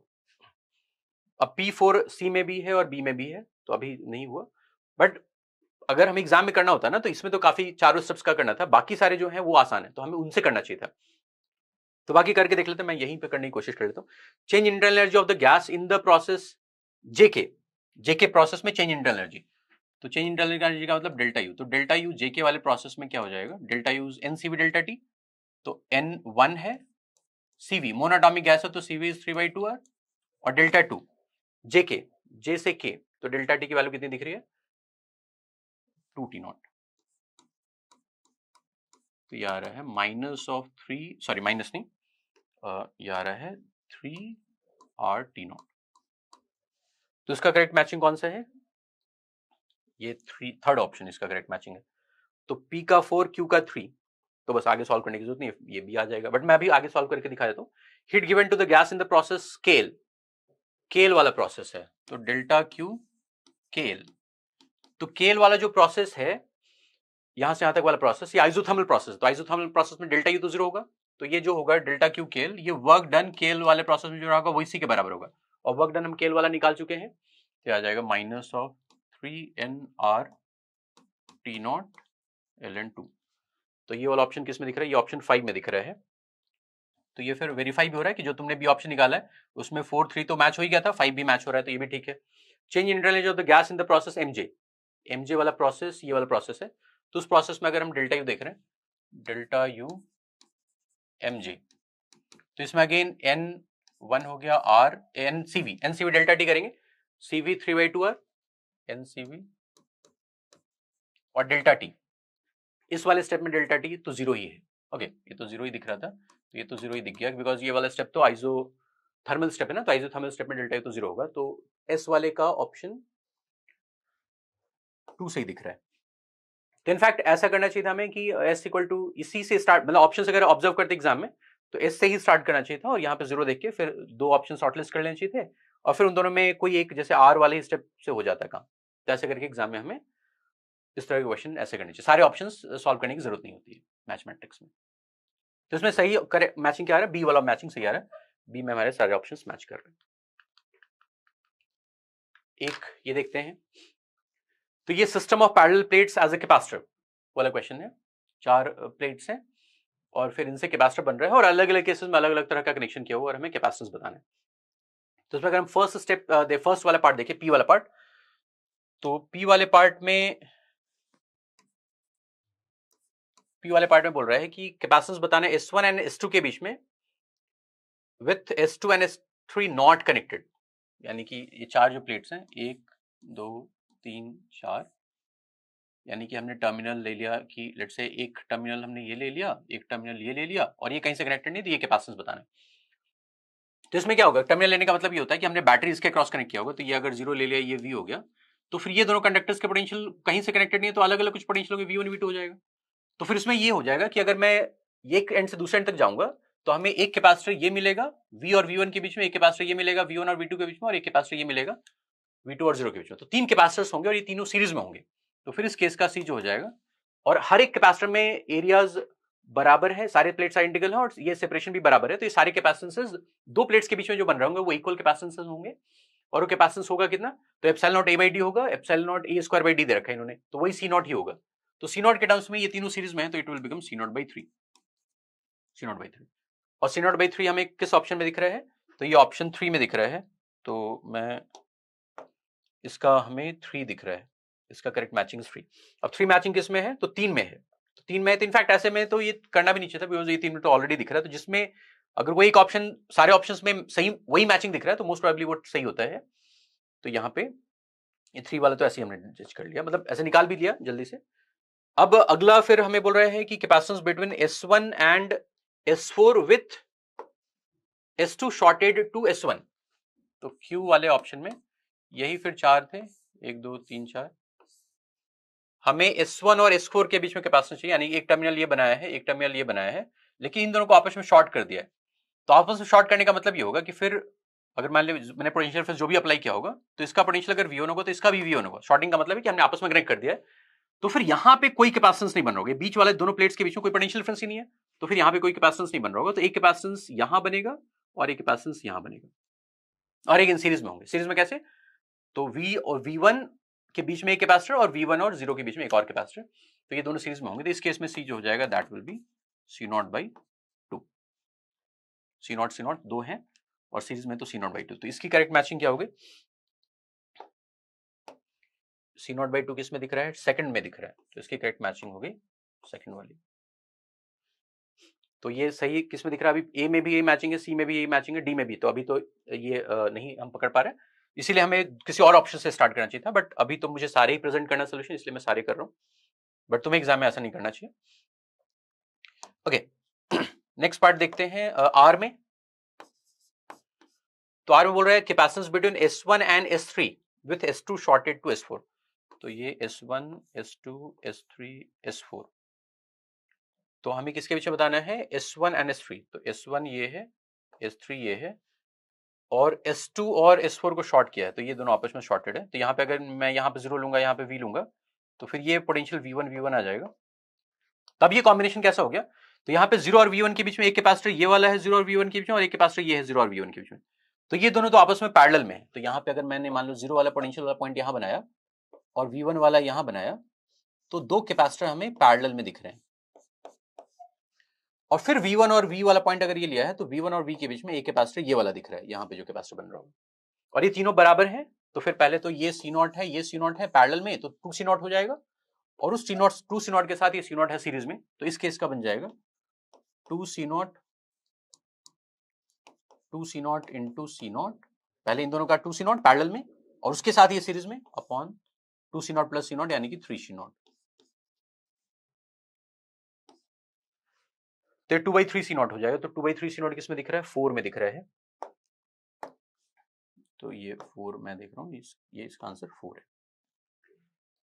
तो अब मैचिंग 3 to 4 अब इसमें दिख रही है, तो C वाला ऑप्शन करेक्ट दिख रहा है।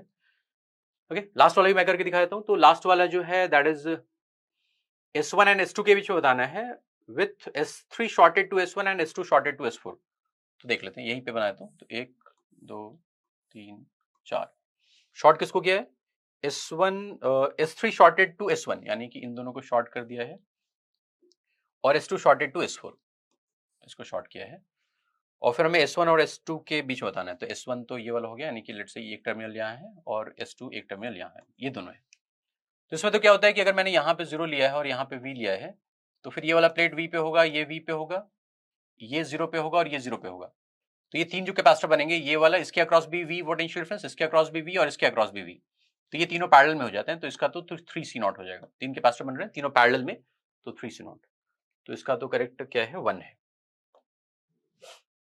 तो एग्जाम में ऑब्जर्वेशन से हमें किससे स्टार्ट करना चाहिए था? यही वाला केस सबसे आसान था। तो ये वाला केस 1 हो जाता और इन दोनों में फिर देख लेते तो कोई एक डिफरेंस मान लो, फिर R वाला सॉल्व कर लेते तो हो जाता। तो इसका अभी तो सारे मैचिंग अगर हम कर लें तो C is the correct matching. Okay, next question ये है, एक लाइट रे इंसिडेंट हो रहा है surface of a sphere of refractive index दे रखा है, और रे के बारे में बोल रहा है पार्शियली। जैसे हम ये बोलते हैं ना कि कभी भी इंसिडेंट होता है अगर रे किसी दो मीडियम्स के बाउंड्री पे, दो मीडियम्स के बीच वाली बाउंड्री पे, तो वहां पे रिफ्लेक्शन भी होता है, रिफ्रैक्शन भी होता है। ये इसको हम बोलते हैं पार्शियल रिफ्लेक्शन या रिफ्रैक्शन। तो वही यहां पे दे रखा है कि दोनों चीजें इन्वॉल्व कर रखा है। तो इसमें मैं डायग्राम बना लेता हूं। तो डायग्राम में स्फीयर का, लेट्स से हमारे पास ये डायग्राम है स्फीयर का, ये स्फीयर है और angle of incidence theta not है। तो किसी एक पॉइंट पे लेता हूं। तो लेट्स से मैंने इस पॉइंट पे अगर इंसिडेंस कंसीडर किया, तो इंसिडेंस स्फेरिकल सरफेस पे इंसिडेंस कंसीडर करने के लिए हमें नॉर्मल बनाना पड़ता है, और नॉर्मल ऐसा सेंटर से पास होता है। तो ये नॉर्मल हो गया, और यहाँ पे हमने रे ले लिया कि रे इधर आया, मैं एक ये रे आया और this angle is theta naught. तो ये रे रिफ्रैक्ट होके बोल रहा है ना, the right ray is incident on the surface of sphere of refractive index n at an angle of incidence theta naught. तो थीटा नॉट ये दिखा दिया मैंने।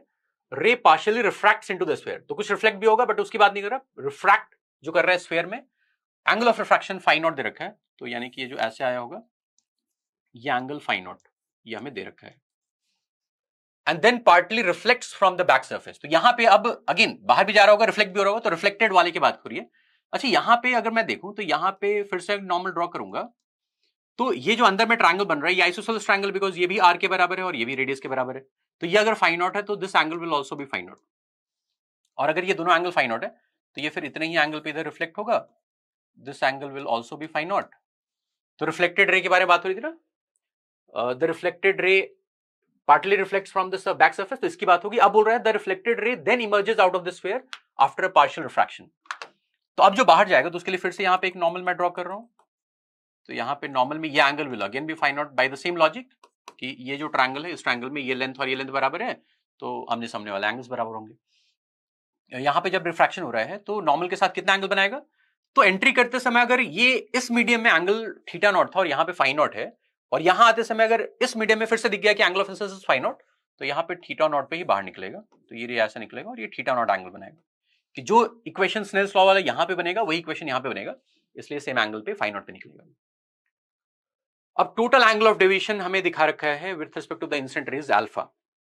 इंसिडेंट रे के रिस्पेक्ट में total angle of deviation final ray का। तो अब डेविएशन देखते हैं कैसे कैसे होगा। तो यहाँ पे मान लो लाइट इधर जा रही थी, तो एक डेविएशन यहाँ पे हो गया। ओके, इसको मैं डेल्टा 1 बोल रहा हूँ। ये डेल्टा 1 की वैल्यू कितनी हो गई? ये हो गई theta naught minus phi naught, ये डेल्टा 1 हो गया। ओके, फिर लाइट यहां जा रहा है, इस रास्ते से जाने के बजाय इधर गया है, तो ये डेविएशन डेल्टा 2 हो गया। इसकी वैल्यू कितनी होगी? डेल्टा 1 मैंने ये लिख लिया, डेल्टा 2। तो ये रिफ्लेक्शन है, तो रिफ्लेक्शन में एंगल ये हो जाएगा 180 degree minus of twice of angle of incidence जो कि फाई नॉट है। फिर यहां पे जब डेविएशन हुआ तो ये लाइट रे इधर जाता, बट ये डेविएट करके इधर गया है, तो इसको मैं डेल्टा 3 बोल रहा हूं, और ये डेल्टा 3 की वैल्यू अगेन हो जाएगी theta naught minus phi naught. तो ये 3 बार, एक बार यहां रिफ्रैक्शन में क्या डेविएशन हुआ, यहां पे रिफ्लेक्शन में क्या डेविएशन हुआ, और यहां पे अगेन रिफ्रैक्शन में क्या डेविएशन हुआ, वो हमने निकाल दिया। टोटल डेविएशन को इन्होंने बोल रहा है अल्फा, कि टोटल इमर्जेंट रे, ये इमर्जेंट रे है, इनिशियल इंसिडेंट रे से टोटल जितना डेविएट किया दैट इज अल्फा। तो अल्फा बेसिकली है इन तीनों का एडिशन, क्योंकि तीनों सेम ही डायरेक्शन में है, तो delta 1 plus delta 2 plus delta 3, इससे हमें अल्फा मिल जाएगा। और इसकी वैल्यू क्या दिख रही है? तीनों को अगर ऐड करूंगा तो ये दिख रहा है 180 degree, 180 degree plus 2 theta naught plus 2 theta naught minus 4 phi naught, ये दिख रहा है अल्फा की वैल्यू, ये दिख रही है। और फिर अब हमें अलग अलग ऑप्शंस में जज करना है। तो पहला ऑप्शन मैं यहीं पे कर लेता हूं, अभी थोड़ा सा स्पेस है। तो फर्स्ट ऑप्शन मान लो पी वाला ऑप्शन मैं यहां कर रहा हूं। तो इन्होंने बोल रखा है कि n की वैल्यू 2 है और अल्फा की वैल्यू 180 है।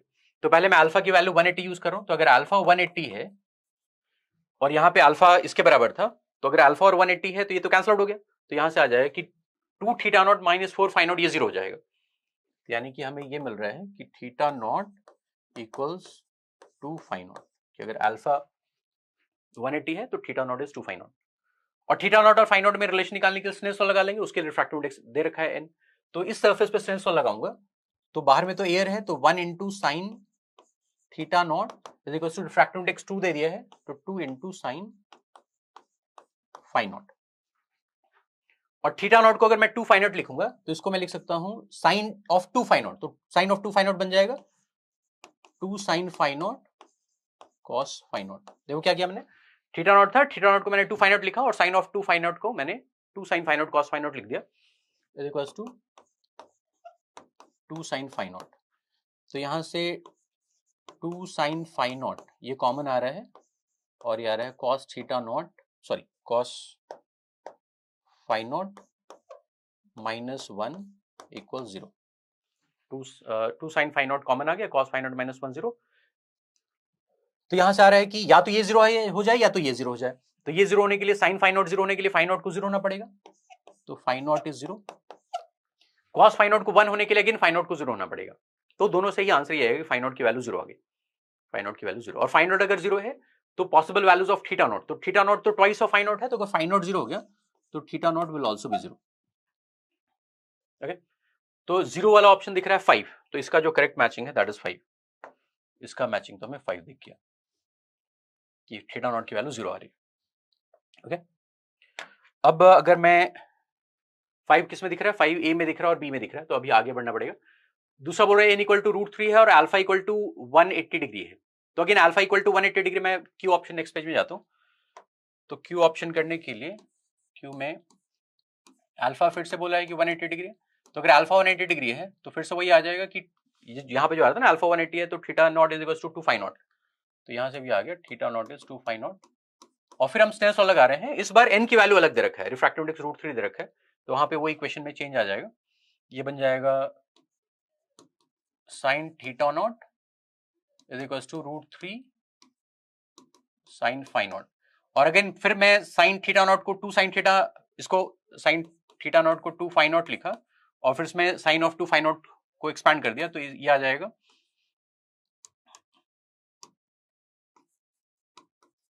एक मिनट, ये क्या हो रहा है, ये आ जाएगा 2 sine phi not cos phi naught equals √3 sine phi not. तो अगर मैं एक तरफ ले आ रहा हूं तो साइन फाइ नॉट कॉमन आ जाएगा और ये आ जाएगा 2 cos phi not minus √3 equal 0। तो इससे फिर दो आ जाएंगे, एक आ जाएगा साइन फाइ नॉट 0 है, तो साइन फाइ नॉट 0 के लिए फाइ नॉट की वैल्यू 0 होनी पड़ेगी। और एक और आ रहा है कि कॉस फाइ नॉट √3/2 हो जाए, तो उसके लिए फाइ नॉट की वैल्यू हो जाएगी 60 डिग्री, सॉरी कॉस की वैल्यू √3/2 चाहिए, तो ये हो जाएगा 30 degree. Cos phi naught is √3/2, तो phi naught is 30 degree. Theta naught के बारे में बात किया तो थीटा नॉट इसका डबल था, तो ये तो 0 हो जाएगा इस वाले रूट से अगर देखेंगे, और इस रूट से अगर देखेंगे तो थीटा नॉट इज 60 डिग्री। तो अकॉर्डिंगली ऑप्शंस देख लेते हैं। तो possible value of theta naught बोला था, तो थीटा नॉट क्या आ रहा है, थीटा नॉट के तो दो आंसर्स आ गए थे ना, थीटा नॉट के हमारे पास दो आंसर्स आ गए थे, एक 0 और एक 60 डिग्री। तो 0 एंड 60 किस में दिख रहा है, 2 में दिख रहा है, तो इसका करेक्ट मैचिंग 2 हो जाएगा। तो 2 किस में दिख रहा है, तो 5 दिखा था, तो ए में फिर अब दिख रहा है, ए में 5 मैच था, यहाँ पे 5 मैच था, बट 2 वाला मैच अब सिर्फ क्यू में ही है, इसी में है। अच्छा, फाइ नॉट की वैल्यूज आगे भी मैं देख लेता हूं। तो फाइ नॉट की वैल्यूज क्या आई, इसी कंडीशन के लिए, जो कंडीशन क्यू का था वही कंडीशन आर में भी है, बट वहां पे थीटा नॉट पूछा था, यहाँ पे फाइ नॉट पूछ रहे हैं। तो फाइ नॉट 0 और 30 आया था, तो 0 और 30 वाला भी एक ऑप्शन दिख रहा है 1, तो ये भी इसमें सही दिखा रखा है मैच, तो ये भी ठीक है। इस वाला भी चेक कर लेते हैं, एन अगर √3 है, √2 है और थीटा नॉट 45 डिग्री दे रखा है, तो अल्फा कितना होगा। ओके, तो थीटा नॉट 45 डिग्री दे रखा है, वहां से स्टार्ट कर लेते हैं। तो ये पार्ट एस पार्ट था, तो इस पार्ट में हमें थीटा नॉट ये दे रखा है 45 डिग्री और रिफ्रैक्टिव इंडेक्स दे रखा है √2। तो मैं अगर फर्स्ट सरफेस पे लगाऊंगा तो sine of 45 degree is equal to कितना दिया, √2 इंटू साइन फाई नॉट।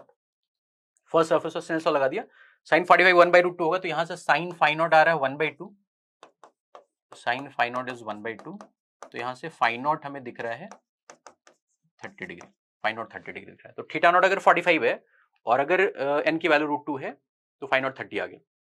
बताना क्या है, हमें अल्फा बताना है, तो अल्फा के लिए हम ये रिलेशन यूज कर रहे हैं, 180 + 2 थीटा नॉट -4 फाई नॉट, तो अल्फा आ जाएगा 180 + 2 थीटा नॉट, और थीटा नॉट हमने 45 लिया था तो ये 90 हो जाएगा, और -4 फाई नॉट तो ये आ जाएगा 120। तो ये बन रहा है 180 - 120 60, 60 + 90 150, तो ये 150 आ रहा है। तो 150 देख लेते हैं, हमने जो ऑप्शन पहले सेलेक्ट कर लिया था उसमें मैच कर रहा है क्या, एस की वैल्यू 4, हाँ तो ये 140 मैच कर रहा है, इसका 4 ही आ रहा है ना, 150 आया था, तो ठीक है, ये ऑप्शन हमारे चारों मैचेस सही है। बट अगेन एग्जाम में हमें इनिशियल 2 से ही काम हो जाएगा, एग्जाम में यही करना होता है, अदरवाइज जैसे अगर चारों पार्ट सॉल्व करने की कोशिश करूंगा तब तो ये टाइम टेकिंग हो जाएगा, और इसमें मार्क्स तो उतने ही मिल रहे हैं जितने सिंगल करेक्ट में मिलता है, तो उसमें सारे ऑप्शंस ब्लाइंडली नहीं करने, हमें कोई 1-2 ऑप्शन सेलेक्ट करके ही सॉल्व करके आंसर तक पहुंचना चाहिए। Okay, coming to the last question, ये लास्ट क्वेश्चन अगेन ये भी सिंपल ही है। इसमें एक सर्किट दे रखा है, सर्किट में इंडक्टर है, कैपेसिटर है और बैटरी है, रेजिस्टर सब कुछ है। तो पहले बोल रहा है कि एट एन इंस्टेंट इनिशियली दोनों कीज ओपन है और कैपेसिटर पे भी चार्ज नहीं, फिर बोल रहा है कि की K1 को हमने क्लोज किया, तो इस की को अगर हम क्लोज करेंगे, इसको क्लोज करेंगे और सिर्फ K1 को क्लोज किया है, इसको अभी नहीं कुछ किया है, यानी कि सिर्फ ये वाला लूप बनेगा और इस लूप में करंट फ्लो करेगा। करंट कितना फ्लो करेगा, तो बोल रहा है कि इमीडिएटली आफ्टरवर्ड्स करंट को I1 बोला है। तो ये लूप कैसा बन गया, एक बैटरी है, एक रेजिस्टर है, एक इंडक्टर भी है। इंडक्टर में अचानक करंट नहीं चेंज होता है, तो पहले अगर करंट 0 था तो अभी भी करंट अचानक से नहीं चेंज होगा, 0 ही रहेगा। तो यहाँ पे इमीडिएटली आफ्टरवर्ड वाले करंट को I1 बोला था, तो I1 की वैल्यू तो हम डायरेक्टली बोल सकते हैं कि I1 will be 0, I1 is 0। तो I1 का इसमें देख वैल्यू ऑफ I1 पूछा भी है, तो वैल्यू ऑफ I1 ये तो डायरेक्टली आ रहा है कि दिस इज 1, ये तो सबसे आसान है। बोल रहा है कि after long time current attains steady state value I2, तो लॉन्ग टाइम में भी ये निकालना बड़ा आसान होता है कि अगर ये सिंगल लूप वाला सर्किट है और लॉन्ग टाइम में ये जो इंडक्टर है ये तो रेजिस्टेंस वायर बन जाता है, तो इस लूप में सिर्फ रेजिस्टेंस मिलेगा 5 ओम का और 20 वोल्ट का बैटरी है, तो I2 हो जाएगा 20/5 यानी कि 4 एम्पियर्स। तो I2 की वैल्यूज 4 एम्पियर्स, तो ये इसका मैचिंग 3 दिख रहा है, तो 1 और 3 दो मैचिंग, बट दो मैचिंग से हम आगे पहुंच गए क्या, ए और सी में से हमने शॉर्टलिस्ट कर लिया कि ए और सी में से होगा। अब आगे बढ़ते हैं, और क्या बोल रहे हैं, thereafter K2 is closed and simultaneously K1 is open। तो ये करने के बाद अब हम क्या कर रहे हैं कि हमने इसके अब ये ओपन कर दिया, ये ओपन कर दिया और ओपन करके अब इसको क्लोज कर दिया, इसको क्लोज कर दिया, और जब हमने ये क्लोज किया होगा उस समय इसमें करंट 4 एम्पियर फ्लो कर रहा होगा, 4 एम्पियर फ्लो कर रहा होगा, क्योंकि जिस समय हमने स्टेडी स्टेट आ गया इसमें करंट 4 एम्पियर था, और जैसे हम ये क्लोज करेंगे कि एलसीओ सर्किट बन जाएगा और उस एलसीओ सर्किट में इनिशियल करंट ही हो जाएगा, तो इसमें एलसी ऑसिलेशन होगा, और एलसी ऑसिलेशन में फिर हमें voltage across C naught oscillates with amplitude v naught and angular frequency omega naught, तो जो एंगुलर फ्रीक्वेंसी ओमेगा नॉट होगी that will be the LC oscillation वाली फ्रीक्वेंसी। तो ये फ्रीक्वेंसी निकालने का फॉर्मूला क्या होता है, ओमेगा नॉट की वैल्यू हो जाएगी, एलसी ऑसिलेशन इज 1/√LC, ये फॉर्मूला होता है। तो इसमें बस वैल्यू डाल दो, सारी वैल्यूज गिवन है, तो 1/√L की वैल्यू है 25 मिली एम्पियर्स, तो 25 × 10⁻³ और C है 10 × 10⁻⁻6। तो इसमें फिर हमें कैलकुलेशन अगर करें तो ये आ रहा है 1/25 रूट से बाहर आएगा तो 5 की तरफ बाहर आ जाएगा, यहाँ पे ये 10⁻⁻8 है नीचे, तो ये 10⁻⁻4 आ जाएगा, तो ऊपर में ये 10 कितने 4 जीरोस हो जाएंगे अपॉन 5, यानी कि 2000 हो जाएगा, तो ये 2000 रेडियन पर सेकंड में आया होगा, बट इन्होंने बोला है value of omega not in kilo radiance पर सेकंड, तो किलो रेडियंस में 2 हो जाएगी, तो इसकी वैल्यू विल बी 2 कौन से ऑप्शन में है, 2 is in the second option, तो सेकंड ऑप्शन हो जाता है। तो अब हम सही पहुंच गए क्या, 1 P का 1 Q का 3 और इसका 2, हाँ तो अब एक ही ऑप्शन दिख रहा है, तो ए विल बी करेक्ट। वैसे एस भी निकाल के देख लेते हैं, एस निकालने के लिए क्या करेंगे, एस निकालने के लिए वैल्यू ऑफ वी नॉट पूछा है, तो वी नॉट क्या है, voltage across C naught oscillates with amplitude v naught, तो वी नॉट एक तरह से मैक्सिमम वोल्टेज है ऑन द कैपेसिटर, तो कैपेसिटर का जब मैक्सिमम वोल्टेज होगा कैपेसिटर के अक्रॉस तो उस समय चार्ज भी मैक्सिमम होगा, और चार्ज मैक्सिमम कब होता है, जब करंट 0 होता है, और उस वैल्यू को निकालने के लिए फिर हम इस सर्किट में एनर्जी कंजर्वेशन करते हैं। एलसी ऑसिलेशन में ज्यादा फास्ट तरीका ये होता है कि हम एनर्जी कंजर्वेशन कर लें, एनर्जी लॉस होता नहीं है एलसी सर्किट में, रेजिस्टेंस नहीं होता है। तो वो मैं इस पार्ट करने के लिए एनर्जी कंजर्वेशन कर रहा हूं, नेक्स्ट पेज में कर देता हूं। तो इसमें मैं जो इनिशियल सर्किट बना एलसी ऑसिलेशन वाला, उसमें अगर इनिशियल करंट को मैं आई नॉट बोल रहा हूं, तो ये इनिशियल एनर्जी होगी इन द सर्किट, और जिस समय वोल्टेज कैपेसिटर के अक्रॉस मैक्सिमम होगा उस समय चार्ज भी मैक्सिमम होगा और करंट जीरो होगा। तो पूरी की पूरी एनर्जी किसके पास होगी? कैपेसिटर के अक्रॉस। तो उस एनर्जी को मैं half into C into v square, और उसी वी को हमने वी नॉट बोल दिया। तो यहां से ये कैंसिल आउट हो रहा है। अब वैल्यूज डाल देता हूं, तो एल की वैल्यू 25 मिली हेनरी थी, तो 25 into 10 to the power -3 I naught square, तो इनिशियल करंट एलसी सर्किट का 4 एम्पियर था, तो ये 16 हो गया, is equals to C, capacitance है 10 माइक्रोफैराड, तो 10 इंटू 10 टू द पावर -6 और इंटू वी नॉट स्क्वायर, ये आ गया। तो वी नॉट अगर हमें निकालना है तो ये सब इधर लाके रूट लेना पड़ेगा, तो 25 का रूट 5 हो जाएगा, 16 का रूट 4 हो जाएगा, और यहाँ 10 टू द पावर -3 है, यहाँ 10 टू द पावर -5 है, तो 10 टू द पावर -3 कैंसिल हो गए, 10 टू द पावर -2 बचेगा, वो इधर आ जाए तो 10 टू द पावर 2 हो जाएगा, रूट लेंगे तो वो 10 हो जाएगा, ये सी हो जाएगा, तो ये आ जाएगा 200। तो देख लेते हैं, हमने ऑप्शन ऑलरेडी सिलेक्ट कर लिया था, बट वेरीफाई कर लेते हैं। एस का मैचिंग 5 होना चाहिए, तो एस का 5 200 दिख रहा है, तो this matching is also fine, तो इसका मैचिंग 5 हो गया। तो हमने पहले सेलेक्ट कर लिया था कि option A is correct. Okay, तो this was the last question. 17 question ही थे इस पेपर में। 17 में कुछ इनिशियल कुछ question they were single correct, फिर कुछ क्वेश्चन मल्टीपल करेक्ट थे, फिर कुछ क्वेश्चन इंटीजर वाले थे, और ये लास्ट वाला सेक्शन जो था दैट वाज पैराग्राफ सेक्शन। तो ओवरऑल पेपर अभी अगर आपने ये सॉल्यूशन देखा होगा तो आपको भी ये फील हुआ होगा कि ये पेपर बहुत मुश्किल नहीं था, इनफैक्ट मतलब आसान ही मैं बोलूंगा। तो अगर एग्जाम में एग्जाम टेम्परामेंट थोड़ा अलग होता है, एग्जाम में एंग्जाइटी भी होती है, मल्टीपल फैक्टर्स होते हैं, तो एग्जाम में हो सकता है इजी पेपर में भी कुछ बच्चे अच्छा परफॉर्म नहीं कर पाते हैं, कुछ बच्चों ने काफी अच्छा परफॉर्म किया होगा, तो इसका स्कोर तो हाई ही होगा। मतलब ये पेपर में बच्चों ने अच्छा स्कोर किया होगा जिन्होंने सीरियसली प्रिपरेशन की है, और जो एग्जाम में पैनिक भी नहीं होंगे, उन्होंने स्कोर काफी कर लिया होगा इस पेपर में।